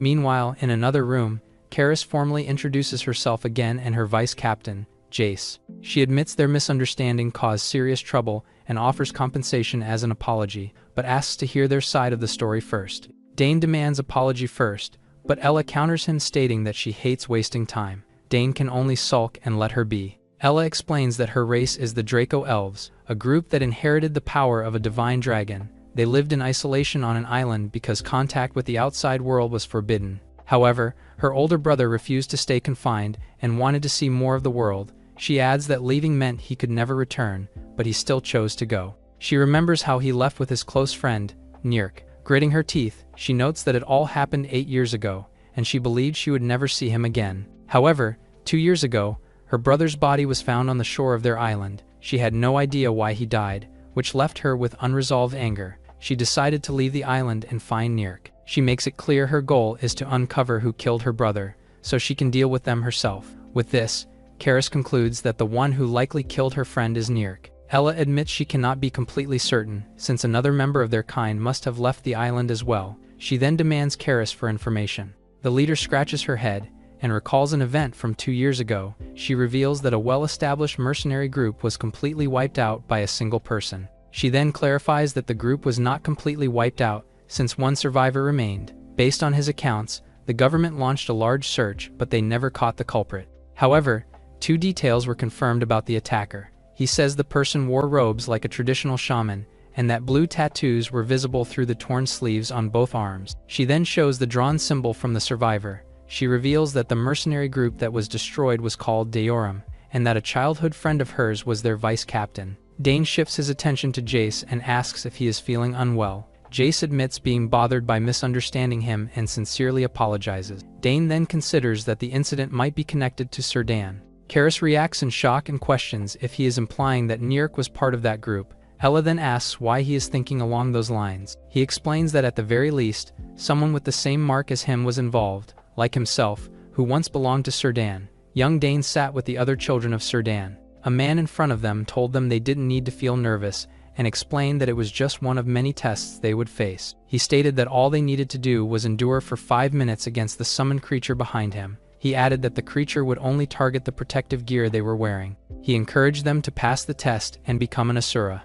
While Dane worried about lasting 2 minutes, the teacher announced that the order would follow their previous ranking. He called on Baze, who confidently stepped forward. The others watched in awe as Baze finished the challenge in less than 5 minutes. Dane thought that the creature was just weak and asked if they wouldn't get the test now that the creature had been destroyed. The teacher dismissed the concern and revived the creature, showing that it could be brought back repeatedly as long as his power lasted. Dane was disappointed, saying it was unfortunate. Ella reflects on the mercenary training institution for children. Dane explains that the goal there was to pass every test and become a Sir Dan. Karis questions if that information is even confirmed, while admitting she has never heard of such a place. He responds that it is likely, since they abandoned kids who failed to become Sir Dan mercenaries. They are likely used for experiments related to the strange symbol before being discarded. He then reasons that if the Sir Dan intentionally buried this truth, it would make sense why no one knows about it. Karis reacts with doubt and calls the idea far-fetched, struggling to accept it. Besides, turning against the Sir Dan would be considered treason and a dangerous risk. He calmly states he is not forcing her to believe him, especially since even his own memories are still incomplete. Meanwhile, Ella falls silent and considers everything. She recalls that her older brother was stronger than Nirk, then wonders if Nirk might have teamed up with the Sir Dan to defeat him. She quickly stops herself, deciding not to jump to conclusions and to think more clearly. Dane realizes something and looks at her. Outside, Karis insists on giving him a large reward, but they declined, saying they already got decent money from them. However, she crosses her arms and questions their outfit, finding them weird. They brush it off and say they are into fashion lately. Jace notes that they are clearly hiding their identities. Karis tells him to let them go. She feels bad for Ella after knowing that her brother died. As they walk away, she remarks that leaving them alone might actually lead them to Nirk. The vice captain feels uneasy and worries they may have just helped criminals. She remains calm and says they will find out the truth soon enough. The two walk away together while hiding their identities. They get into a vehicle and leave the area. Dane reflects that they gained very little from the encounter. While Ella hopes Nirk is not the culprit, the chances of another one of their kind leaving the island recently are extremely low. This leads her to conclude that the one who destroyed the Daorum is most likely Nirk. He agrees that they will only know the truth once they investigate further. Elsewhere, Baze casually congratulates Scarlet for being ranked 2 mercenary. She looks confused as she completely failed the written test. The team leader casually tells her she is lucky to have someone capable backing her. She reassures her to just accept the result, then adds that her skills already surpass most ranked 2 mercenaries. Hearing this, she realizes something before thanking her. She widely grins and asks if this means she can now take on ranked missions too. Baze looks confused, wondering if there is a ranked target she wants to catch. The red-haired girl recalls the man she let escape and vows to take him down next time. She then explains that Dean raised the case level on his own, which catches her attention. Baze questions what that it means, while confirming if it wasn't serious enough to be classified as rank. Scarlet insists the case was worth raising, and admits that she's just frustrated when she failed to catch the suspect in one go. Baze assures her that it was fine. She grows even more frustrated that she has to lie because of Dean. She remembers the report which reveals the suspect caused chaos in the town, killed a resident, and forced the case to be raised to rank. She struggles with whether to reveal everything, but the leader calmly tells her to go ahead, leaving her confused. The leader then challenges her to try catching the man she let escape, which quickly motivates her. She accepts with determination and promises to take him down. Before she rushes off, Baze explains that since this is her first mission as a rank 2 mercenary, she must bring the vice leader along, which frustrates her.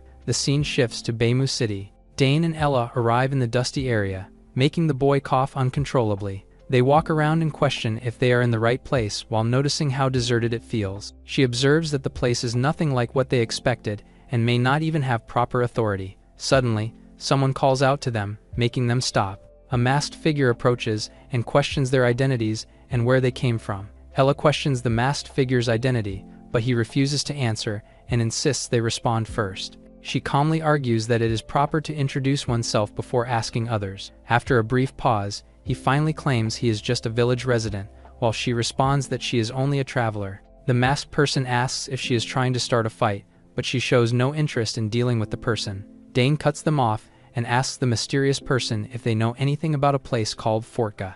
The box-headed man doesn't know anything, noting how empty the village is. The person then realizes they look familiar, and that he has seen them on the wanted list. He admits he was only testing them, satisfied with the result. Dane grows annoyed while Ella agrees. He then cuts the conversation short, hinting that they might be on the run from Sir Dan. Dane removes his mask, and reflects that no matter where they go, trouble always follows. However, to their surprise, the box-headed man suddenly declares they should prepare for a warm welcome. The two stand confused as he cheerfully enjoys that they're not good terms with Sir Dan as well. Dane wonders if something's wrong with his frontal lobe. Ella cuts in and asks where Fortka is, growing impatient.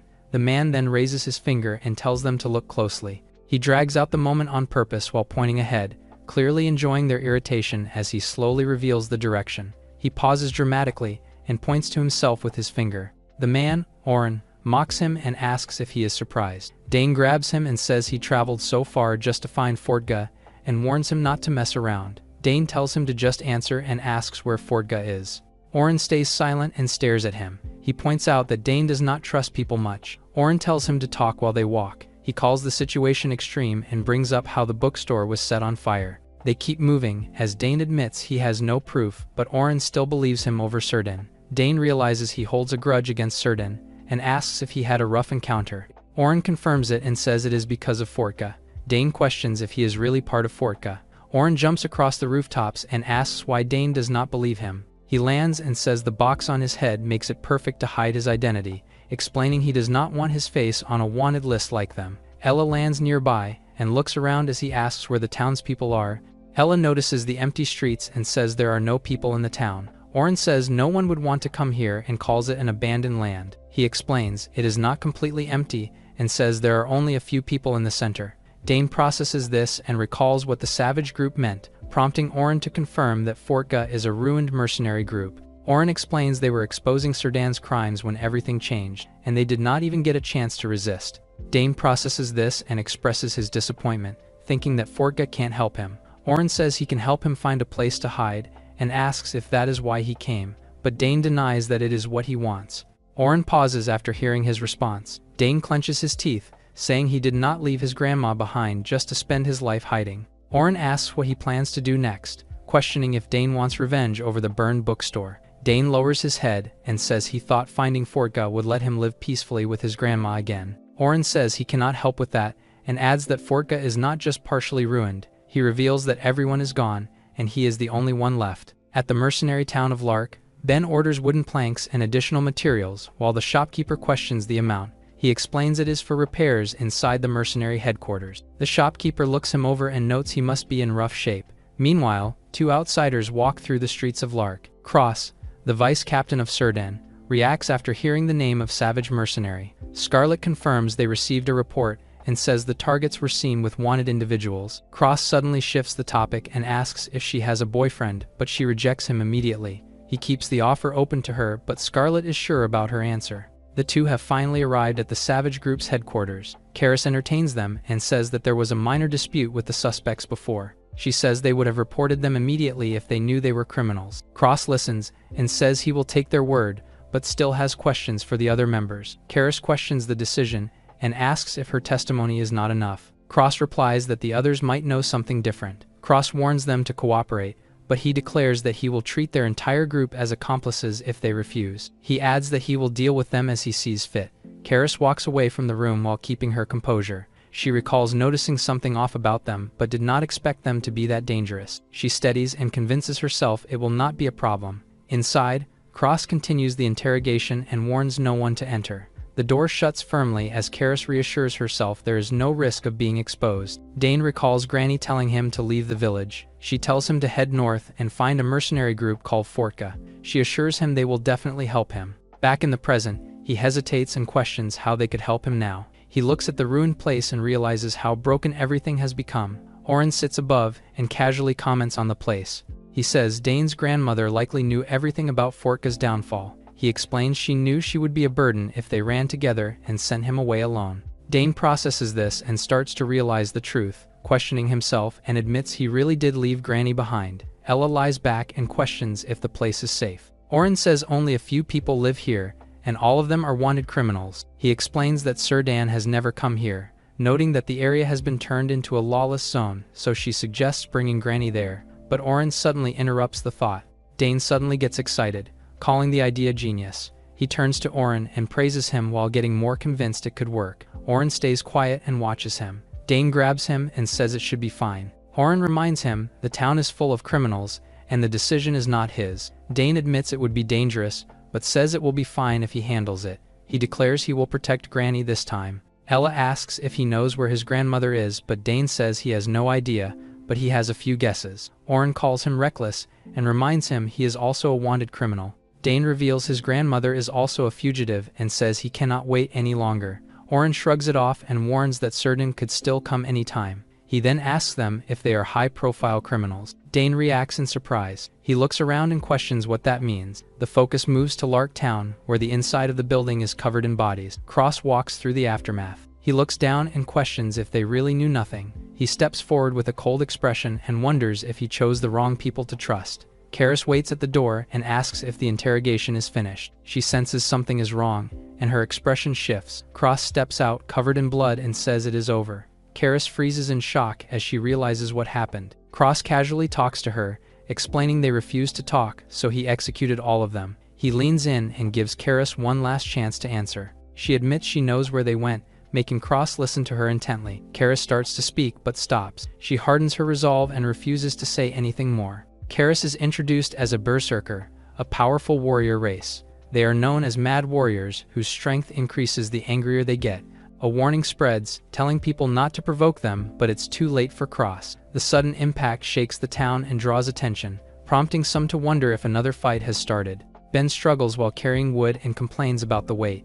Meanwhile, Cross's body drops hard onto the ground. Karis orders him to get up. She stands over him and says they are not done yet. Scarlet rushes in and charges in anger, but suddenly stops. Cross tells her not to interfere and brings up how she already turned him down before. Scarlet looks confused as he casually says he is enjoying the situation. Cross stares at Karis and says he wants to fully take in the face of a woman who hates him. Karis suddenly lunges and slams him into the ground. She glares down at him and tells him to take a good look, then warns him this will be his last entertainment before he dies. He dodges her attack with a twisted calm as he looks back at her. Karis gets choked as Cross grips her neck. He stares at her and calls her beautiful, admiring her strength. Cross suddenly asks if she wants to be his girlfriend, but Karis responds by breaking his arm. Her eyes sharpen, then lifts him up and questions if he will even survive. Karis slams him straight into the ground with force, then pulls back and says she will see for herself. The focus cuts back to the headquarters, where bodies are scattered across the floor. The room falls silent as the aftermath settles in. Karis's hand twitches as she struggles to move, then clenches her fist while catching her breath. Her eyes sharpen as she mutters that she can still go on. She then looks at Scarlet. Scarlet flares up and threatens the onlookers, forcing them to panic and scatter. Karis feels offended when Scarlet ignores her. Her eyes harden as she decides to kill her anyway, but a sharp object suddenly pierces her shoulder. Scarlet realizes the fight has begun, while a familiar footsteps arrive. Turns out that Cross is unharmed and admits the warning about berserkers was true. He then criticizes her for destroying his summoned beast, revealing he made it even stronger than a golem. Cross mocks her as she crushes the summoned beast in front of her, while Karis glares at him and questions if he is playing with her. He calmly tells her to behave, then her body suddenly locks as sharp attacks pierce through her. The real Cross appears behind her and tries to avoid turning her into a pincushion. Cross reminds her that she claimed to know where they went, then presses her again and demands the exact location. She struggles and threatens him through the pain, but he stays calm and decides it is still not enough. In the distance, Ben rushes in to back her up. Scarlet notices him and tries to stop him, but Ben forces his way forward and shouts that the criminals went to Fortka.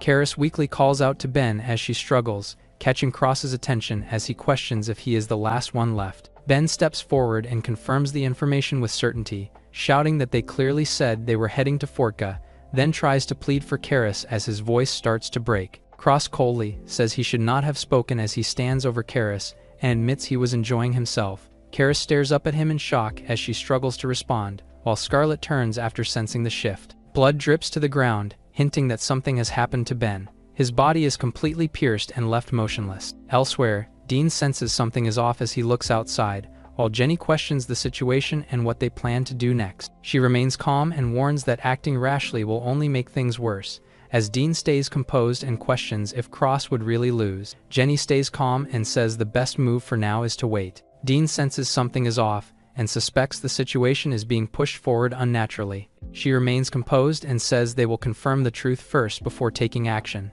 then reminds him there is no need to rush and that their goal is to handle this quietly. He acknowledges it and mentions that even Cross from Team 1 is involved in the mission. Jenny describes him as a genius summoner and says there will be no need to interfere once he handles the target. She recalls the target may have been strong with Ashura, but still failed in the end, then questions if someone like that could really survive against a rank 1 mercenary. Elsewhere, someone begins to panic as the truth sinks in, and Oren realizes Dane and Ella are high-level criminals and they try to keep him quiet. Dane realizes that he is in the newspaper and wonders if Granny saw it already. Ella points out the report describes brutal crimes and says it matches them, but Dane quickly denies it and insists he has never killed anyone. She questions why they are suddenly labeled as rank while Oren remains confused, as the ranking system is explained and it implies they have angered a powerful group. Dane considers bringing Grandma over and worries if it is still safe, but Oren questions if now is really the time to think about her, and points out how much the situation has escalated. He notes that Surdin has started moving aggressively again, when both of them suddenly pause as they sense someone approaching, and Oren turns toward them and declares that they are as good as dead. Oren warns them there is nowhere safe left, and tells them their best chance is to run, but Dane is confused as Oren insists he is being serious, and urges them to leave immediately. Ella looks at Dane quietly, and makes a decision before telling Dane to go find his grandmother. Ella says this is where they part ways and leave him stunned. She admits they may have already been too slow and it could be too late. Ella urges him to hurry and warns him not to regret losing someone important like she did, while she tells him that Oren is right to run while he still can, but he hesitates and asks what she plans to do. Ella says she has nothing left to lose and chooses to stand her ground, then declares that this is her fight and tells Dane to leave before it is too late. He hesitates as her words sink in, then recalls his grandmother and closes his eyes in conflict. Oren pauses as he watches them. Dane tells Ella not to die while she stands firm behind him. In a dark cell, Ella thinks about her friend who is chained and exhausted. She notes that it was a failed revenge and reflects on how she could not protect the mercenary group. She struggles to speak and admits she could not accomplish anything. Her eyes look sad, admitting she was far too weak. Oren looks ahead and says the others are already gone. Ella jumps away, telling him to leave as well, warning that staying will drag him into the fight and ordering him to evacuate the citizens. He hesitates and questions her decision to face the Surdan. Oren warns her to stop talking and focus on surviving, but she decides to stay near the entrance to limit the damage. She launches herself with force, while Oren shields himself from the dust and realizes how calm she is. He suddenly falls silent as the pressure of the situation sinks in, then he wishes her good luck. Elsewhere, Dane quietly moves, deciding the original path is too dangerous, and choosing a longer route. He feels uneasy, leaving Ella, and cannot imagine losing her. Dane focuses on himself and chooses to prioritize finding Granny. Suddenly, a bandit lunges at Dane from behind, then he reacts instantly and strikes it down in one clean hit. The bandit screams in shock before collapsing to the ground, struggling to breathe, while Dane calmly faces it and asks who it is. The bandit apologizes and admits he only wanted to rob him, then Dane questions him, and the bandit reveals he comes here whenever he runs out of money. Dane dismisses him as trash, while realizing this place is full of people like him, before pausing to take in the situation. He questions where the bandit came from, then points out that a thief would not enter through the front gate, as the bandit admits, and Dane asks him to guide him the hidden route. Nearby, Ella quietly drops down from above. She grabs the ledge and pulls herself up, and looks around while thinking the Surdan have not arrived yet. She recalls coming here based on Oren's words, and considers waiting until the end of the day, when suddenly she notices something above her. She looks up, then sees a massive cross-like weapon descending. Oren sits calmly, and realizes a rank 1 has arrived, comments that things did not go as hoped, before a voice suddenly calls out to them. The weapon suddenly drops at full speed as she narrows her eyes and reacts, then it crashes down with massive force, and Oren declares that both of them are as good as dead. Dane reacts in shock and looks toward the source, and he questions if something unusual is happening. The bandit grows uneasy and wonders if it could be a real war. Then Dane stares ahead in disbelief. He suspects the Surdan have arrived. Then, as debris settles, Cross steps forward calmly and confirms one of them is already dealt with. He orders Scarlet to find Dane while he stays behind. Scarlet agrees and heads off as he remains without urgency. Cross smirks and says it has been a while since he handled an elf, then suddenly notices something off. Ella mutters that it is a shame, as she stands within the impact site holding the weapon firmly. Scarlet reacts in anger. She insists the remaining target is hers, but Cross orders her to move. Scarlet shows frustration and wants to finish Ella herself, but she realizes that arguing with Cross is pointless and decides to leave. Cross watches her go and focuses on Ella. Ella says she has something to ask, and decides to return the weapon first. Then Cross starts to respond but pauses as he senses something. She suddenly slams the massive weapon down. He turns to face it while freezing for a moment. Cross calmly says that is possible as he releases his power,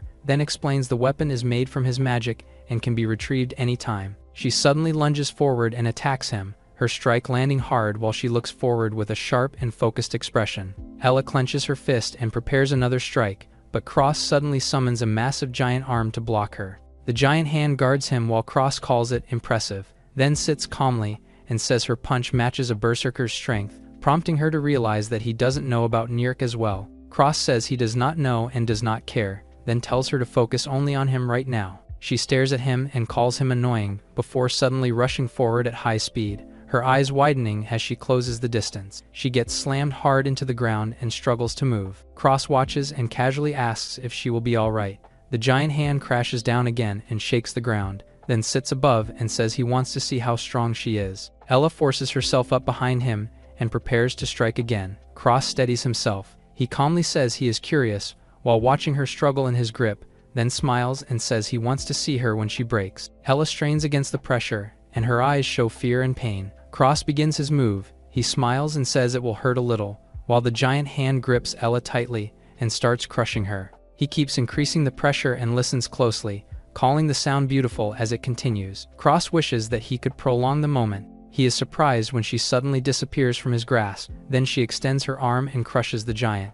He steadies himself and admits he is impressed that his beast cannot break her, before saying he wants her. Meanwhile, Oren sits calmly while watching, until he reacts in surprise. Scarlet suddenly drops down in front of him. Then she looks at him seriously, and tells him to give Dane's whereabouts. Oren tries to act oblivious, but Scarlet is sure that he knows what she is talking about. Scarlet warns him to answer, or he will be tagged as a high-profile criminal too. Oren stays silent and studies her before saying she fits the description of a Surdan, and he is relieved to see she is adapting well. Scarlet cuts him off and demands to know where Dane is, and he replies that the criminal is already gone, and he does not know where he went. Oren asks what she plans to do and questions if she will treat him as an accomplice, but Scarlet glares at him and tells him to face reality while saying the port is already finished. He reacts as she turns away and notes her promotion before congratulating her. Scarlet mocks him before leaving. Oren stands in silence when she suddenly disappears, then looks ahead as he notes that port is done for.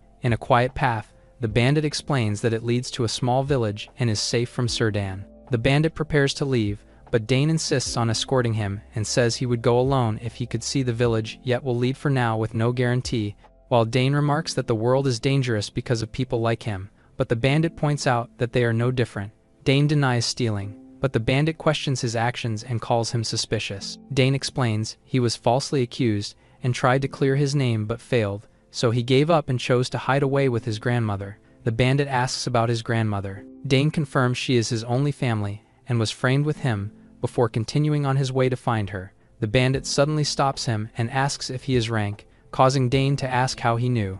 The bandit calmly brings up the newspaper. Dane asks if he recognized him and admits hiding is useless. The bandit suddenly says he does not need to look for her and leaves Dane confused. The bandit repeats it about his grandmother, causing Dane to freeze before reacting in disbelief. Meanwhile, the fight continues as Ella steps forward and leaps at Cross. He watches calmly without moving as he summons a massive arm to hit Ella, prompting her to slide backwards. Ella suddenly looks up in shock as a massive pillar crashes down from above, shaking the ground and sending debris flying. She stands firm through the impact and steadies herself as the force spreads around her. She stands her ground as multiple hands descend toward her. She clenches her fist, then punches the giant arm. Cross watches closely, while Ella suddenly disappears from his position. Cross raises his hand and questions how strong his summoned beast needs to be, demanding an answer from Ella. He notices something off as she suddenly dashes forward at high speed. She realizes her summoning and retrieval are too fast to approach as another strike crashes down. Ella decides to block his vision, while Cross walks through the smoke calmly. He questions if she is underestimating him before an attack suddenly crashes into him and sends him flying as he realizes she is using debris to interfere. He realizes the real attack is coming from the other side, then a massive chunk of debris swings in from behind. Cross is caught, the other one off guard before the impact slams down and crushes everything as the rubble settles. The debris settles, while Cross exhales and steadies himself, then casually remarks in the rubble before suddenly sensing something behind him. He blocks the strike, but it is just a rock to divert his attention. Cross reacts too late, until Ella's arm pierces through him, forcing him to his knees while she stands behind him. She explains she did not want to kill him, but had no choice as she questions him about others like him. Cross weakly responds, but she dismisses him and tells him to rest. She decides to check for herself and walks away. Suddenly, she senses something and looks back only to find the area empty as he disappears. Ella realizes that was not his real body as a new presence appears behind her. Then he reminds her she asked about others like him and says she ignored his warning to focus on him. He takes responsibility and summons a giant crimson demon. Ella realizes she needs to find his real body to end it, but Cross suddenly lunges forward and attacks her. She swings and tries to hit him, but he easily avoids it. Then Cross floats above and mocks her for being too slow. He questions her durability and says the attack barely did anything. He smirks and says he was aiming to strike much deeper, while she steadies herself and realizes his movements are too fast to track. Ella stares at him and demands to know who he is. Then Cross notices her interest and decides to introduce himself. She reacts with shock, and he calmly tells her they should continue the fight. Cross tells her not to worry and says he will kill her slowly. Elsewhere, Dane grabs the bandit, demanding a proper explanation as he looks uneasy.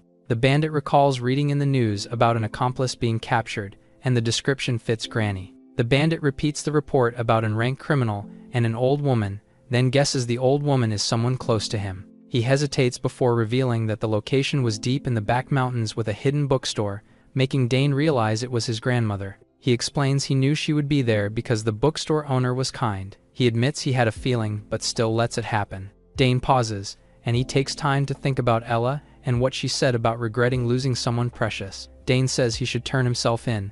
Then the bandit reacts in shock and questions about the route. Dane grabs his head and says he does not need anything anymore, throws away his cover, and walks away while blaming himself for everything. Dane admits he messed up and blames everything on himself. Then a massive explosion erupts nearby as the bandit reacts in shock. He stares ahead in confusion, while Dane recognizes Scarlet in front of him. Scarlet sarcastically greets him, while the bandit drops to the ground in shock. Dane closes his eyes and clenches his fist, while Scarlet assumes that the two of them are working together. Scarlet reacts in disbelief, while Dane drops to his knees. He confesses that he did everything, such as distributing illegal books and setting fire to the bookstore. He admits to all his crimes and accepts his punishment. Scarlet expresses his confusion, while Dane explains that he threatened the accomplice that they recently captured, taking responsibility for Granny's punishment.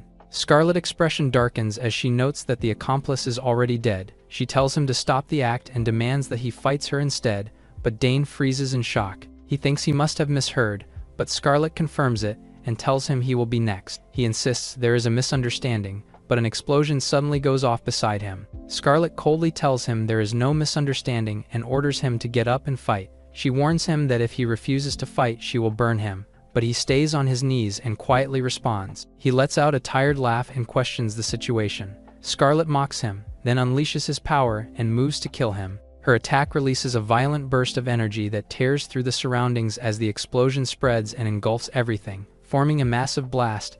Then the scene suddenly shifts to a quiet sky and cuts to a memory of him as a child when Granny first met him. Granny found Dane, whom she thought was a runaway boy. He starts regretting going to her place that day. Dane suddenly woke up, instantly seeing Granny in front of him. She paused for a moment while he looked back at her with a sharp gaze. Granny asked if he had eaten already. Dane's regret grows deeper and wishes he hadn't met her. He lies on the ground and suddenly realizes something. Scarlet steps closer and questions if he plans to die like this. He weakly responds and says it is not because of him.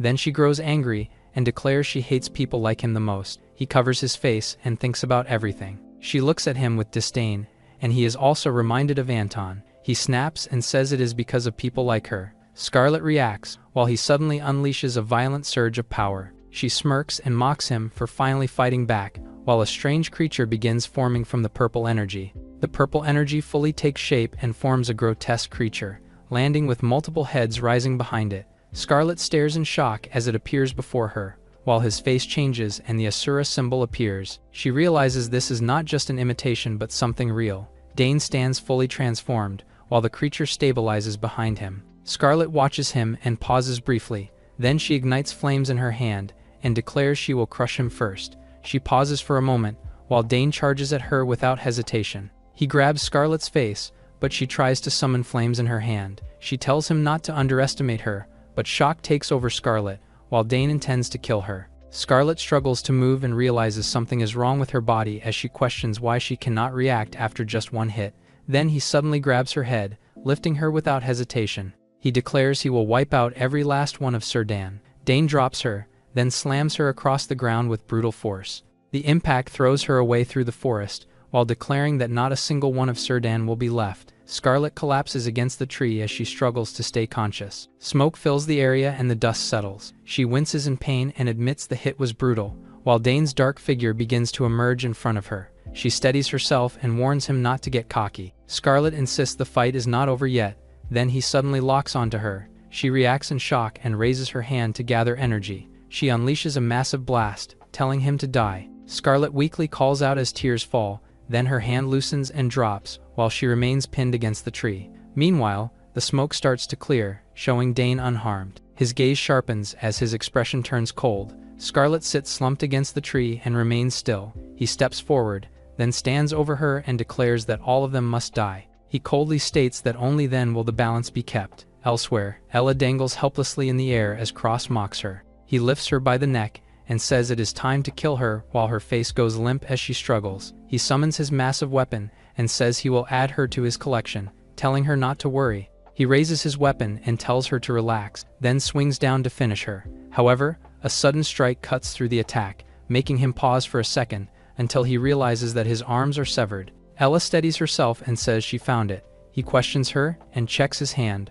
while she says it is something like that. He looks confused, then she suddenly dashes away. Cross realizes what she did and reacts in shock. He figures out she read the beast's aura, then kneels and admits she got him, before saying he needs to take it seriously. He launches himself forward, prompting Ella to pause. Ella confirms that she was right as Cross floats in the sky. She charges forward and admits that this fight will become a real pain. Ella suddenly pauses, seeing Dane in his new form. Elsewhere, Dane's eyes burn with rage and questions if he should just kill Scarlet. A voice suddenly says someone is alive, as Dane turns and sees Oren, and confirms that he is pertaining to his grandmother. He reacts in shock, while Oren explains he came out of worry. He asks what happened to Dane's appearance. He processes what he just heard. He turns and questions if his grandmother is alive, and Oren explains they keep useful accomplices and always announce executions, making him realize that Scarlet lied to him. Oren says she is twisted but has her reasons. He explains, Scarlet is obsessed with strength and battle. Dane realizes his grandmother might be alive, then Oren points out his transformation and warns that surrendering would put Granny at risk. Oren says there is a lot to talk about, but points out a more urgent problem. Dane agrees, then transforms without hesitation. Dane arrives at Ella's location, asking her if he should just kill the beast. Ella asks her to keep it in check and follow her. Cross realizes that Scarlet lost and notes that he hates fighting men. Cross recalls hearing about imitating the Asura power and questions if it really looks fake. The ground suddenly erupts as Dane launches himself, rendering Cross speechless. Then Dane pierces him without hesitation. He raises his arm and lands a heavy blow before following with a powerful downward strike. Dane calls him a moderate surveillance, as a shockwave erupts and sends Cross crashing into the ground. Cross recognizes the Asura power, but there should only be one, and that's Bezok. He struggles to process it, but Dane appears and prepares to strike again, defeating Cross's summoned beast. In an abandoned building, the real Cross pauses for a moment. His irritation grows. After Ella finds his hideout, she studies him and confirms he is the real one. Cross dismisses her confidence as he prepares to attack. She braces herself and tells him he will find out soon. Then she steps and cracks the ground as she locks in. Cross pauses for a moment, but he manages to block Ella's strike. He praises her movement and prepares his next move. Another summoned beast appears behind her, while Cross says that this will do. Suddenly, Dane appears next to the summoned beast in time. Dane questions the situation. He spots two unfamiliar figures and assumes that they are both enemies. The beast suddenly grabs Dane's face until a strike lands instantly and hits him with force. Ella reacts in surprise as Cross signals things will be different. He declares he is getting serious now, noting the summoned beast could rival a rank 1. However, Dane drives his strike down with force. Cross stands in disbelief, admitting that what happened was just insane. Cross reacts instantly as Ella strikes him. She follows up and closes in while he raises his weapon to counter. Cross grits his teeth as she keeps the pressure on. She lands another hit and sends him flying upward. He crashes hard into the ceiling as debris explodes around him. They realize the enemies are still standing despite being crushed. Then Ella explains they will keep regenerating until the summoner runs out of mana. They quickly split roles and decide to finish it fast. Dane jumps away after leaving Ella to handle it, and an impact hits the building as the fight continues elsewhere. Ella challenges him and asks if he has more puppets. Then Cross calls her arrogant and reaches out to attack. He tears through the structure and moves forward. Then a massive beast crashes down from above, devouring Ella. She reacts as the monster prepares to attack. Then it fires a blast straight at her from its mouth. Cross stands above it and declares it would have been easier if she died earlier. He looks down and threatens her calmly. Elsewhere, a fist slams into the other beast with force. Dane charges forward and slams into the target, then admits they are tougher now but finds the regeneration annoying. The Crimson Demon suddenly rushes in from behind. He notices the incoming strike and reacts. A heavy blow lands and crashes into Dane with force. Dane grabs the summoned beast and slams it into the ground. He turns to the Crimson Demon and says he will keep beating it until its mana runs out, so it can no longer regenerate. Elsewhere, Ella steps in and clashes with Cross as their fight continues. Ella narrows her eyes and locks onto her target. She reacts as a massive beast lunges at her, then quickly jumps onto its head to avoid the bite. She lands on top but realizes she cannot get close, as the monster's body beneath her starts to crack and shift. The massive beast suddenly explodes from within, as Cross triggers the attack. A bulge forms on its surface, then Ella bursts out from inside. She charges straight at him but Cross simply stands still. The massive beast suddenly devours Ella as Cross watches. He raises his hand with a blank stare. This triggers another massive explosion from the monster's body, but she emerges intact, though clearly exhausted. Cross stands calmly and says her body is finally reaching its limit.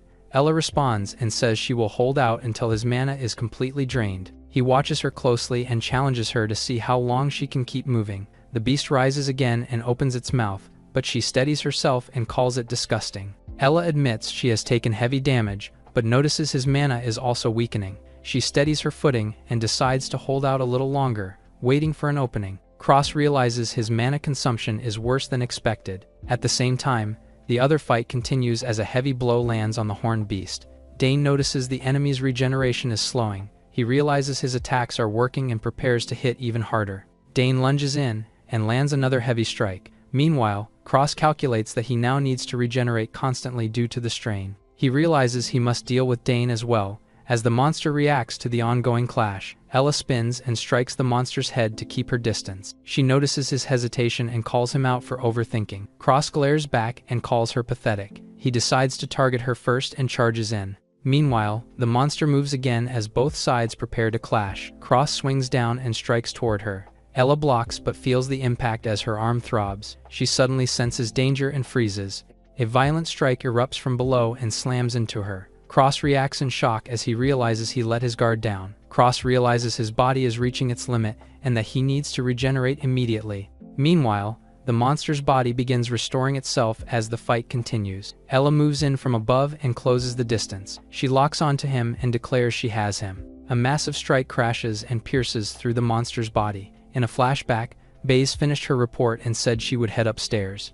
She warned her not to let Scarlet get hurt, but Cross questioned why someone who failed the test was promoted and said she had potential but lacked judgment, so Baze decided she would train her herself. As he was leaving, she called out to him and asked about his mana ring. Cross insisted he would be fine without it. Baze told him she would not force him, but suggested it would be better to take it anyway. He paused as she noted that a true pro should always go all out and said he would consider it. Presently, Ella drops down from above and closes in on him. Cross looks up in shock as she locks onto him, saying she has him. A massive pillar of force drives down and blasts through the monster's body. The impact sends it crashing into the village below and triggers a huge explosion.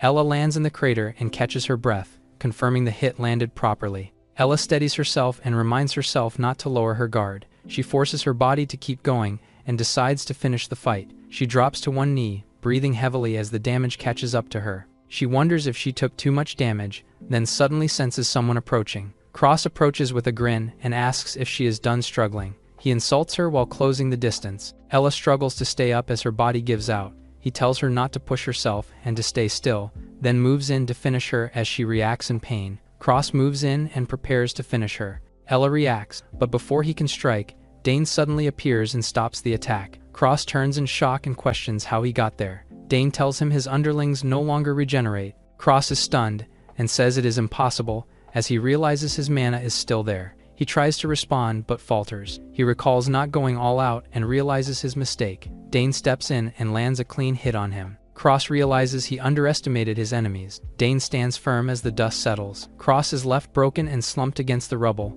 unable to move as the damage overwhelms him. Dane says it looks like the fight is finally over and confirms the enemy no longer regenerates. He admits he arrived just in time and calls it even. Ella tells him to look ahead, prompting Dane to question if Cross is regenerating again. Meanwhile, Orin suddenly appears near Cross's body. He was about to send them back, but he says he changed his mind. Ella quietly questions if Orin is also an enemy, until Orin invites them to come with him and says they are going to Fortka. Ella thought it was ruined, but Orin replies that it is only stated on paper. Dane realizes that it is the same propaganda about Granny. He then clarifies that they can finally save his grandma if they enter Fortka. Orin clarifies that it is only a possibility, not a certainty. He explains that joining Fortka is their best option to save her. Dane accepts and says he is in. Orin welcomes him, and he admits he was already looking for Fortka from the start. Dane says he has no choice but to trust his grandma's words and accepts. The Orin then asks what about Ella, but she pauses.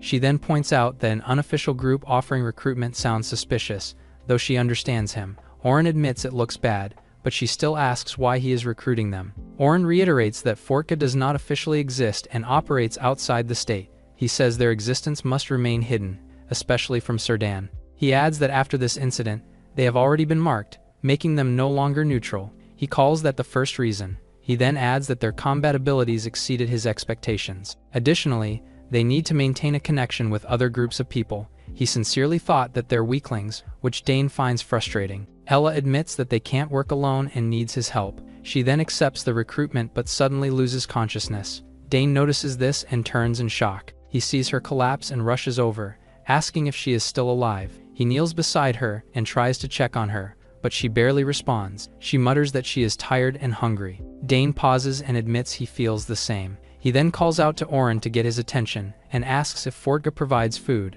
Orin says they do, but suggests they move since this place is not ideal to talk. Dane tells her to get up so they can eat, but she asks him to carry her, as she is too exhausted. He looks at the Orin, but he also refuses. Orin comments on them, then fishes out his weapon. He states that they need to finish the mercenary. He reiterates that if they leave him like that, he'll become a threat later. Seeing Ella's reaction, he also admits that he doesn't like killing the man as well. He then rushes to cross direction and raises his weapon. However, to their surprise, a young man blocks his attack. The young man smirks at Dane and calls him by name, Neb. Dane crashed to the ground as the others watched. He struggled to get up while little Feji stood over him and mocked him for being boring. He smirked and told him to try harder, but Dane snapped back and told him to stop talking and fight. Feji shrugged it off and kept taunting him as the tension built between them. Dane recognizes Feji, and Feji recognizes him as well. Ella is confused that they know each other since the man is calling him Neb. Dane admits that his real name is Neb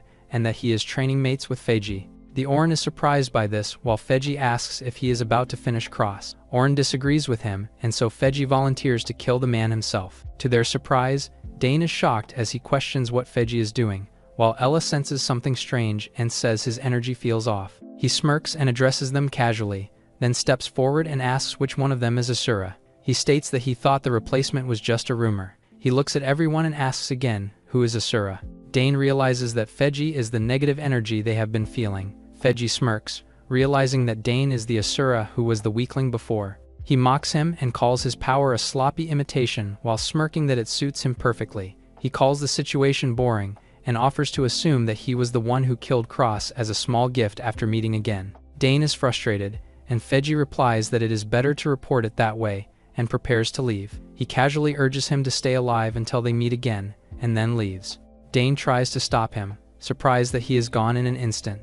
The Orin reflects the same. He then approaches Dane with shock, asking why he was with Serdan and trained with Feji. He knows that Feji is a captain of the 4th team in Serdan, and seems a bit unpredictable. Orin questions why Feji left when he can easily annihilate them. He then urges them to leave before anything can happen again. Meanwhile, Dane quietly reflects on how Feji survived the training. It means it has been running smoothly until now. He wonders how many children were abandoned like him before Orin prepares them. Ella realizes the gas and tells him to hold his breath as he covers his mouth, but Orin suddenly attacks and slams him away. He coughs after breathing it in, while Ella rushes forward and gets struck back as well. She gasps and coughs as the gas hits her while trying to steady her breathing. Then Orin stands over the fallen body and says he hears that often. The scene shifts to Feji walking toward a large fortress. He notes that things are getting interesting until someone calls him. Feji recognizes the voice instantly, while Baze stands on the rooftop. She signals for him to come to her, prompting him to get closer to Baze without hesitation. She asks where he went. Then Feji looks at her and questions why she cares. Baze mentions that Mist was looking for him after he missed today's activity. He pauses after she asks if he went to Beimu, prompting Feji to question her. Baze notes that he seemed interested in recent rumors and mentions he has been asking around. Then Feji smirks and confirms it before casually revealing that their vice captain was killed by Dane, making her pause briefly before calmly saying they will just choose a new one. Feji questions her reaction to the news and she responds calmly, then admits it feels like a relief and explains why. Her gaze sharpens while comparing him to someone in front of her, and he questions her sudden provocation, before she directly challenges him and tests his resolve. They stand facing each other on the rooftop as he stretches and warns her not to rush into danger, then declares that he will kill her when the time comes, while she reacts but stays composed, and he turns away but remembers something suddenly. Feji brings up Dane again while she waits. Feji turns and reveals that it is someone they both know as the scene cuts to Dane being restrained and his arms raised. He struggles and glares with anger while his bound hands tighten as he reacts violently. Orin watches him calmly and notes that he is not doing well, then reveals the rope is enhanced with magic and tells him to stop resisting and stay still as he steps closer to talk. But Dane suddenly convulses and drops to the ground while trembling in pain. Orin admits he wanted to ask about his power first, then notices something is off as the Dane releases a strange energy, so he adjusts his mask, delays the talk, and decides to start with an initiation instead. In flashback, young Scarlet clutched her head in pain and trembled alone in an abandoned room. She curled up and quietly called out for her brother. She crawled forward, then froze as someone entered, bare feet stepping into the room, showing a young Orin who is revealed to be her brother. Presently, Orin postpones his small talk with Dane. He repeats his idea of starting with an initiation, while Dane stays silent after Orin reveals his appearance. Dane realizes that Orin and Scarlet are connected all along, thinking Orin was playing him from the start. Orin confirms and notes that blood relations really don't lie. However, Orin tells him his assumption is wrong, but Dane suddenly charges without hesitation, but Oren dodges his strike and stands behind him. Dane strikes again, but Oren dodges again and warns him to watch his back. Energy gathers in Oren's hand, while Dane gets stunned and flinches. Dane suddenly questions what happened to his strength, while Oren explains that unstable power collapses easily like something that falls apart instantly, triggering Dane. Oren declares the fight is already over, while Dane realizes he was overwhelmed by a simple move. Oren calmly finds it interesting and points out the unstable energy, while Dane tries to resist. Oren simply nudges him and reminds that his attack will not work because of his unstable energy. Oren tells him to take a deep breath and try again while warning that every failure earns a tap from his finger.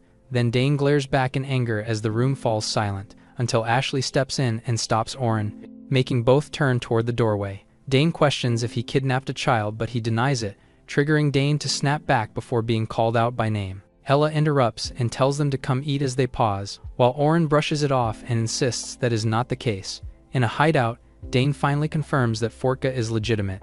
Oren apologizes for bringing him there that way and explains it was necessary, while adding he will leave the same way, as Oren worries about his health but is reassured there are no issues. Dane suddenly shifts the subject to Scarlet. He admits he does not know the full story but questions if this is really okay. Oren reflects on how strange it sounds, but he decides to do his best to protect the group, while Dane focuses on rescuing his grandmother. Oren then tells him to rest before they begin tomorrow. Dane asks what they are starting and questions if it is about rescuing his grandma.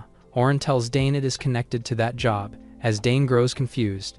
Oren points ahead and says they will begin by rescuing his grandma, but adds that he should first be able to beat his finger. In a messy room, Scarlet lies unconscious before she groans and slowly opens her eyes. As her vision clears, Dean sits nearby and acknowledges her waking up. Scarlet jolts up in shock and demands why he is in her room. Scarlet struggles to sit up. Dean tells her she is in a hospital and not her room. She asks what happened. Dean says the mission failed and reveals the vice captain died while the enemies escaped. Scarlet reacts in shock after hearing Cross is dead. Dean says he came to ask her about it and doubts the fake culprit while questioning if Dane did it. She admits she is not sure, then recalls Dane and says it might not have been a fake, leading him to question her reasoning. Scarlet admits it is not perfect yet and says Dane's energy felt closer to an Asura than before. Dean lowers his head and questions if the transformation is progressing further, then decides to deal with Scarlet now and turns to leave while gathering energy. Baze arrives and calls out to Scarlet, then she rushes in with teary eyes and says she is glad she is safe. Scarlet looks annoyed after seeing her crying, while Baze clings to her and blames herself as Scarlet brushes it off. Then Baze continues talking about the promotion while Dean stays silent as his plan to deal with Scarlet gets interrupted. Baze notices Dean and asks if he came to check on his fellow recruit. Dean confirms while she holds Scarlet. Dean says he will leave now that she is awake and jokes about interrupting them. They quickly deny it, while Baze says she needs a mission report from Scarlet. Then she pauses as she recalls Dane. In a flashback, Baze recalled Feji saying Dane was someone they knew very well. She questioned it while he avoided a clear answer. He added that there was something more interesting, and said people in Serdan seemed to be hiding something. Then she questioned what he meant while he simply smirked. Feji revealed Dane was not a fake, but an Asura. Then he added that others wanted to keep it a secret. Baze questioned it, then he warned that if Scarlet saw it, she might be in danger, and told her to keep a close eye on her since one of them might show up. She admits she still does not know what Feji is planning, then decides to play along for now. Elsewhere, Dane struggles while breathing heavily, then Oren tells him to stop relying on willpower and focus his mind more. Oren questions if Dane can really save his grandma like this, then he snaps and tells him to stop talking and that it is already hard enough. Oren says he brought him there but they do not have time, then sets a deadline of 1 week and warns that if his energy is still unstable, he will be rejected. Dane reacts in disbelief and questions it. Oren says he thought he would be a valuable addition but is no longer sure, then adds that he might think it is a joke, but he has already staked everything on this. Oren says coming here was not Dane's only option, then tells him to get back to training since he has rested enough. Dane suddenly attacks, but Oren stops him mid-strike and says grit alone is not enough. Dane attacks again but loses balance, then drops to the ground as his body reacts. He suddenly transforms and lunges forward, but Oren blocks it with one hand and stops him, then says he is still unstable. Oren says it is time for punishment, then flicks Dane and sends him flying. Dane screams in pain as he crashes, then regains himself while Oren questions his training and tells him to recall those memories. Dane recalls failing in the past, then admits he could not do it back then either. He says he trained for years but never succeeded, then adds he was always ranked at the bottom, As Oren points out, he keeps charging recklessly and questions it. Oren asks about Dane's Asura power, but he admits he does not know himself. Oren shows confusion while questioning if it came from the training camp, then Dane says he would remember if it did. Oren points out he could not control it and asks why. Then Dane gets startled when he suddenly stands up. Dane questions what is wrong with Oren after his reaction. Then Oren reveals Serdan framed him as a wanted criminal, while Dane insists he never killed anyone. Oren brushes it off and says the whole situation stinks, then suddenly says he has something urgent to take care of and decides to leave. Dane questions it and asks what about him, then Oren tells him to train if he wants to stabilize his energy in a week. Oren tells Dane to remember what he was taught and repeat it, then Dane argues it did not work before and questions why it would work now. Oren says it is different now, and explains that Dane had no energy back then, but now he does, then adds that training will be easier since his energy has already manifested. Oren tells Dane to stop slacking and focus on training, then leaves him alone. Dane questions if this will really work and starts doubting it, then recalls the past and wonders how he did it before. Meanwhile, Ashley listens as Ella talks about the concentration of mana. Ella explains that the island she lived on had rich mana and that she had to adapt here. Ella admits she thought she had fully adjusted, but realizes she was wrong, then says she needs to adapt more and spar with someone as strong as Cross. Ella says she will just train alone. Then Ashley smirks and reveals there is someone stronger than Cross. Oren suddenly appears and scares Ashley, then laughs while teasing her reaction before saying he needs to see the captain for a while. Ashley asks why the captain suddenly came and says she has something to check. Then Oren tells them to watch the newbies before leaving as she comments that he does whatever he wants. In a flashback, a younger Dane sat quietly by the water, while a younger Baze asked about his face, and he said it has always been like that. Baze asked if Feji beat him again and offered to deal with him. Dane insisted he was not beaten and said they fought while claiming the other got hurt worse. Then Baze questioned him after seeing that person unharmed and called out his lie. She then asked if he healed quickly while pointing out how obvious it was. Then she mentioned he was always first in training and asked him to share his secrets. He recalled following the training instructions to control his energy. Then she explained he needed to elevate his mind and enter an awakened state, as he admitted he could only think about Feji. Baze tried to explain but admitted the method did not really work. Back in the present, Dane calmed himself and thought it might be different this time. Then he rejected that idea and realized it had to be something else. He then recalled the moment his power first awakened and the time his energy grew stronger. Dane realizes both moments came from the same source, then connects it to his rage against Serdan, and admits Baze was partly right. He pauses and rethinks it, then decides to try a different approach. Dane focuses on rage, then forces it out and pushes it further than before. Dane remembers his grandma while stabilizing his power, then the energy inside him reacts and begins to change. He recalls that the deeper he understands that flow, the stronger his foundation becomes. Something finally forms in his hand, and he reacts in shock as it appears. Dane notices the energy fading and reacts, then realizes it disappears whenever he gets distracted. He clenches his hand and says he definitely saw something, then admits he still does not fully understand it. Dane focuses again and feels the progress, then looks ahead and tells the red-haired man to wait. Dane declares he will make it happen within a week. Elsewhere, Feji walks down the stairs while humming, then continues through the hallway. He arrives and calls out as he tells someone to wake up. Feji knocks on the bars and checks if the person is still alive. He waits for a response, then threatens them to wake up. It is revealed the one inside is Dane's grandma. In a flashback, the door slowly creaked open as Granny turned in surprise and asked if he was already back. Then she looked toward the entrance and realized it was earlier than expected, while the quiet path outside made her pause, before Alan suddenly appeared and revealed his severed head, as he said he was already back. Granny covered her mouth in shock as she reacted. Feji suddenly appeared at the doorway and mocked her calm reaction. He then pointed out the severed head and questioned what kind of people they were. Feji turned and looked around the bookstore and called them criminals hiding. Granny stood frozen inside as he realized they had been found. Granny's hand trembled as she realized this might be the end. Feji coldly said he did not care if they were criminals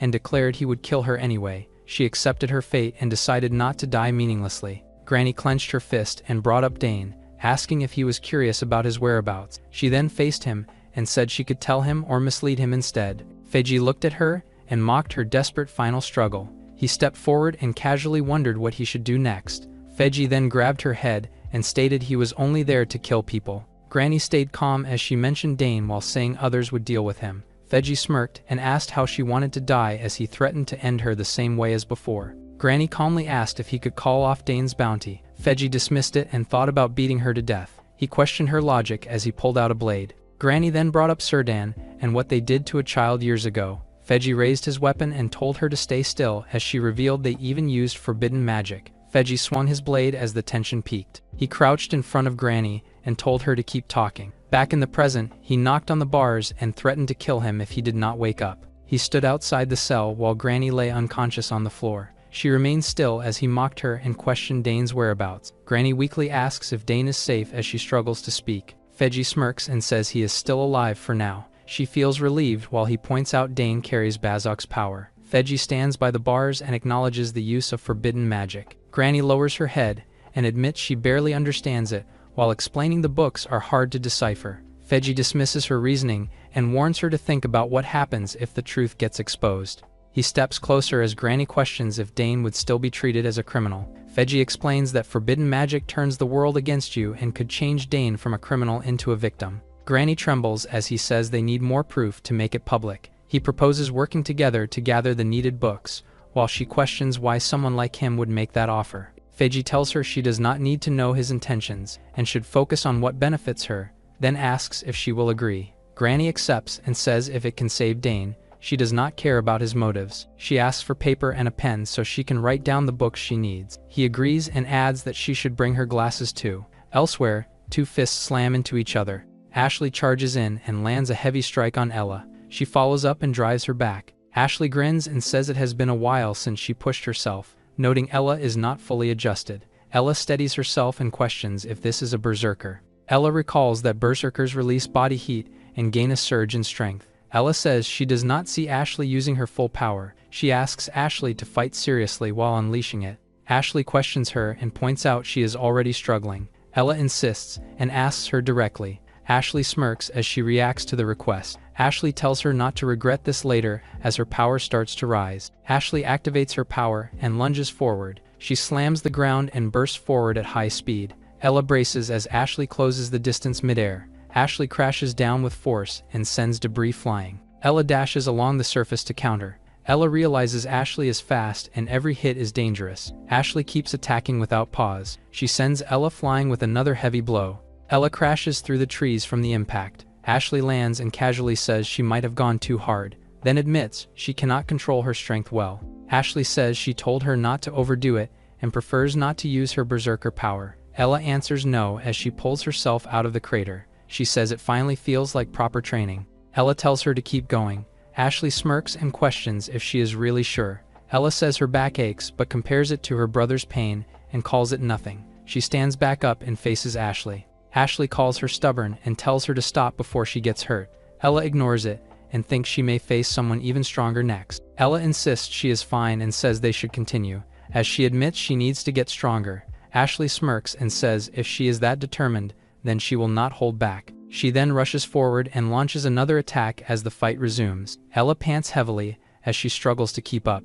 Dane says he is finally getting the hang of it, then admits he was recklessly pouring out power before as he decides to stay composed and focus on the flow inside his body, while Bazok explained in his memory to layer energy over that flow and calls it the foundation, as Dane recalls hearing this many times but admits he has not succeeded yet.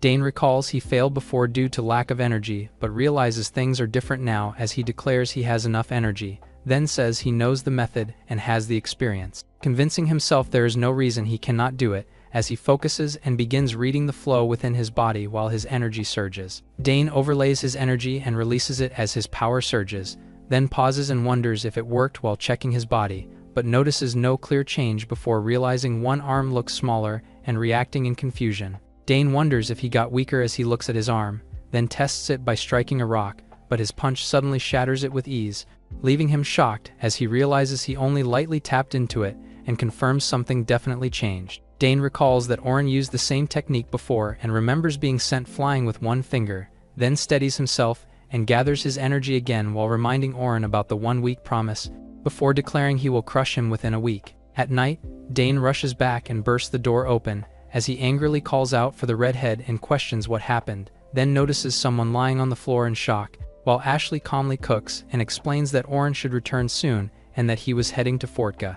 Dane is handed food and asks if Fortka is not here, Then Ashley cooks, while Ella sits nearby and explains this is one of their hideouts. As he asks about other members, and she says there are more and that including him and Ella makes 9, but he notes it is not many, while Ashley explains the group is disbanded, and they must stay hidden, and that if word gets out, they are finished. Dane listens as Ashley explains that each person's strength matters and insists they need to train hard while cooking. Then he mentions he is learning from Sir Dan, which confuses her, as the scene shifts to night, and then to a coat representing Sir Dan's administrative team. Jenny reviews the situation and questions what is going on, as she recalls Dean's confidence and realizes Dane's power is real. Then wonders why it was not reported to Baze and finds no mention of it in the mission report, while Jenny questions why Scarlet did not report it and finds it suspicious. Jenny analyzes the situation and thinks about Baze, realizing she received the report but dismissed it as unrealistic, then concludes it was likely swapped before reaching the higher-ups as the document gets finalized, while the scene shifts to someone heading toward the women's locker room. Baze admits she left that part out of the report as instructed. Then Feji says it is obvious and questions why anyone would risk reporting it.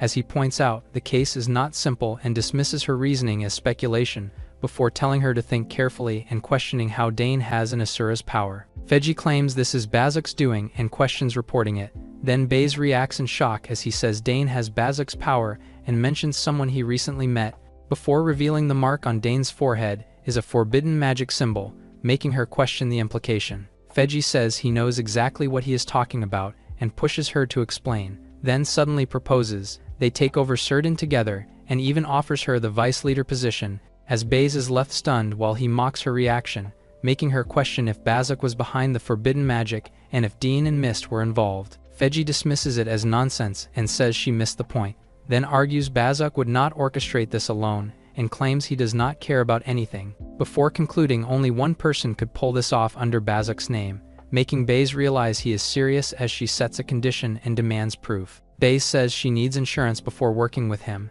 then Feji calls her crazy, and admits reporting him would ruin him, while she points out she could be branded a traitor, and refuses to take that risk. Baze points out Dean visited Scarlet first, and misreported Dane's power as fake. Then Feji gives in and says she will have no choice but to join him anyway, before confirming the deal as they both agree, and the scene shifts to Ashley on the next day of training. Dane spots an opening and charges in. Then Ashley suddenly appears behind him and surprises him before she closes the distance and lands a clean hit that sends him flying, noting that she has gotten faster. Ella slams down hard and creates a shockwave. Then she loses sight of Ashley and looks around in confusion before Ashley suddenly appears behind her again, while Dane steadies himself and complains about the hit as he questions her strength. Dane throws Ella away as she crashes into the ground. Then she recovers and counters with another attack, while Ashley watches and starts to notice something, as Ella thinks they have improved too quickly, before Ashley concludes it is just adaptation,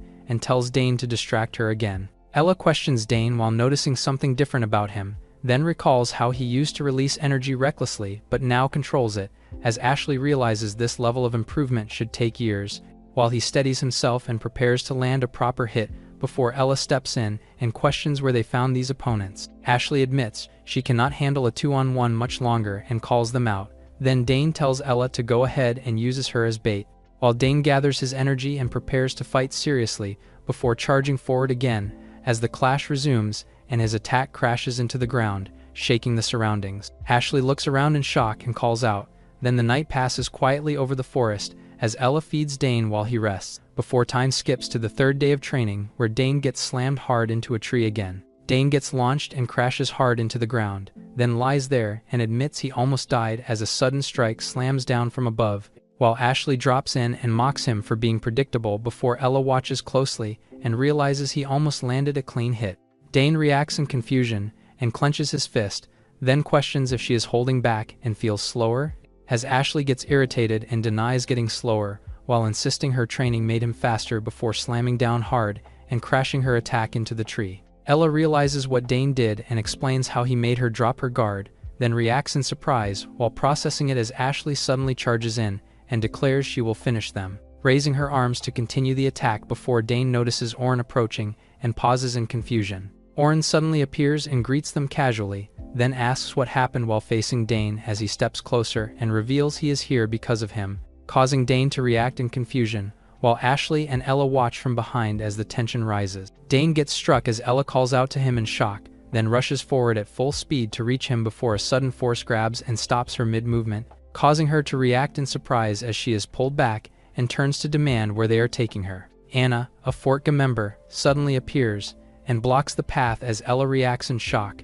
then calmly tells her to stay still while she struggles to move, before looking down at her and belittling her strength, stepping forward to tighten her control and stop her completely, then revealing she expected her to rebel and deciding to act. Anna suddenly lashes out as her ribbon strikes, then apologizes as she walks away without turning back, while Dane coughs up dark blood and collapses, staring at his hand in shock as he realizes he is bleeding, as his vision blurs and pain spreads through his chest, while his thoughts become unstable. Dane freezes as Oren stands behind him, realizing moving now means death. Then Oren swings his blade and strikes him, forcing him to recoil as dark energy spreads from the wound, before an explosion erupts nearby and makes the situation even more chaotic. Dane struggles in pain as smoke surrounds him while Oren stands calmly and watches without reacting, then looks down and questions if that was all, as Ashley steps in and observes that this does not look like training before saying they need to convince her first. Oren tells Ashley he will explain later and asks her to wait, saying they should follow the chief's orders for now, as she realizes they are already in the middle of an operation. Then he warns her that interfering means facing everyone involved, while she senses others nearby and notes they have gathered, before turning back to question if he is threatening her, and he calmly replies that it simply means the situation is important. Oren tells Dane to cooperate for now, then a sudden strike lands and hits him again, as Oren raises his hand and activates his ability, while Dane grits his teeth before saying the bleeding has stopped because of him. Footsteps approach as Oren observes Dane's condition and notes he is still maintaining a steady aura, while Ashley stands behind as he questions if Dane was pretending to be weak. Then Dane reacts in confusion, before Oren focuses on his forehead, realizes something about the mark, and declares that he has figured it out, leaving him startled. A strike hits the ground and sends debris flying as Dane swings with dark energy and clashes with Oren. Then the energy surges again as he feels it building up and realizes the same problem is happening, while Oren steps forward as Dane loses control and drops, before the power erupts violently and slams into the area. Dane struggles to stay standing as he forces himself to endure, then steadies his breathing and waits for the right moment while Oren unleashes a dagger technique with a massive energy form behind him and calls out a farewell, leaving Dane looking up in confusion.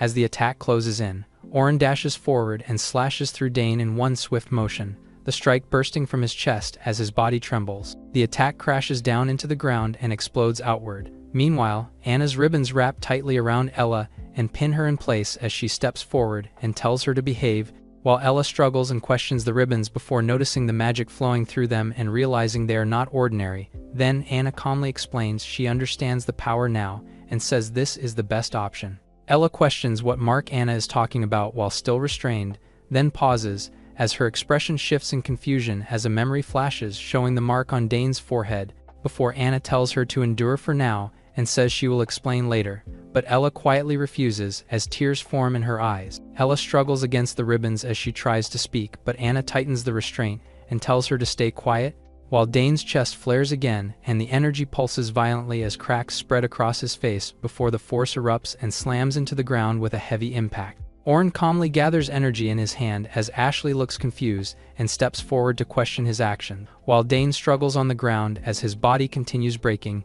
Then Oren explains that keeping him alive will put all of Fortga in danger. Oren's attack detonates and sends Dane flying before he crashes down with smoke rising from his body. Then Oren calmly watches and questions if that was all he could do, while Ashley looks on in confusion and tries to understand the situation. Ashley says he needs to prove himself first, while Oren tells her he will explain later and asks her to wait.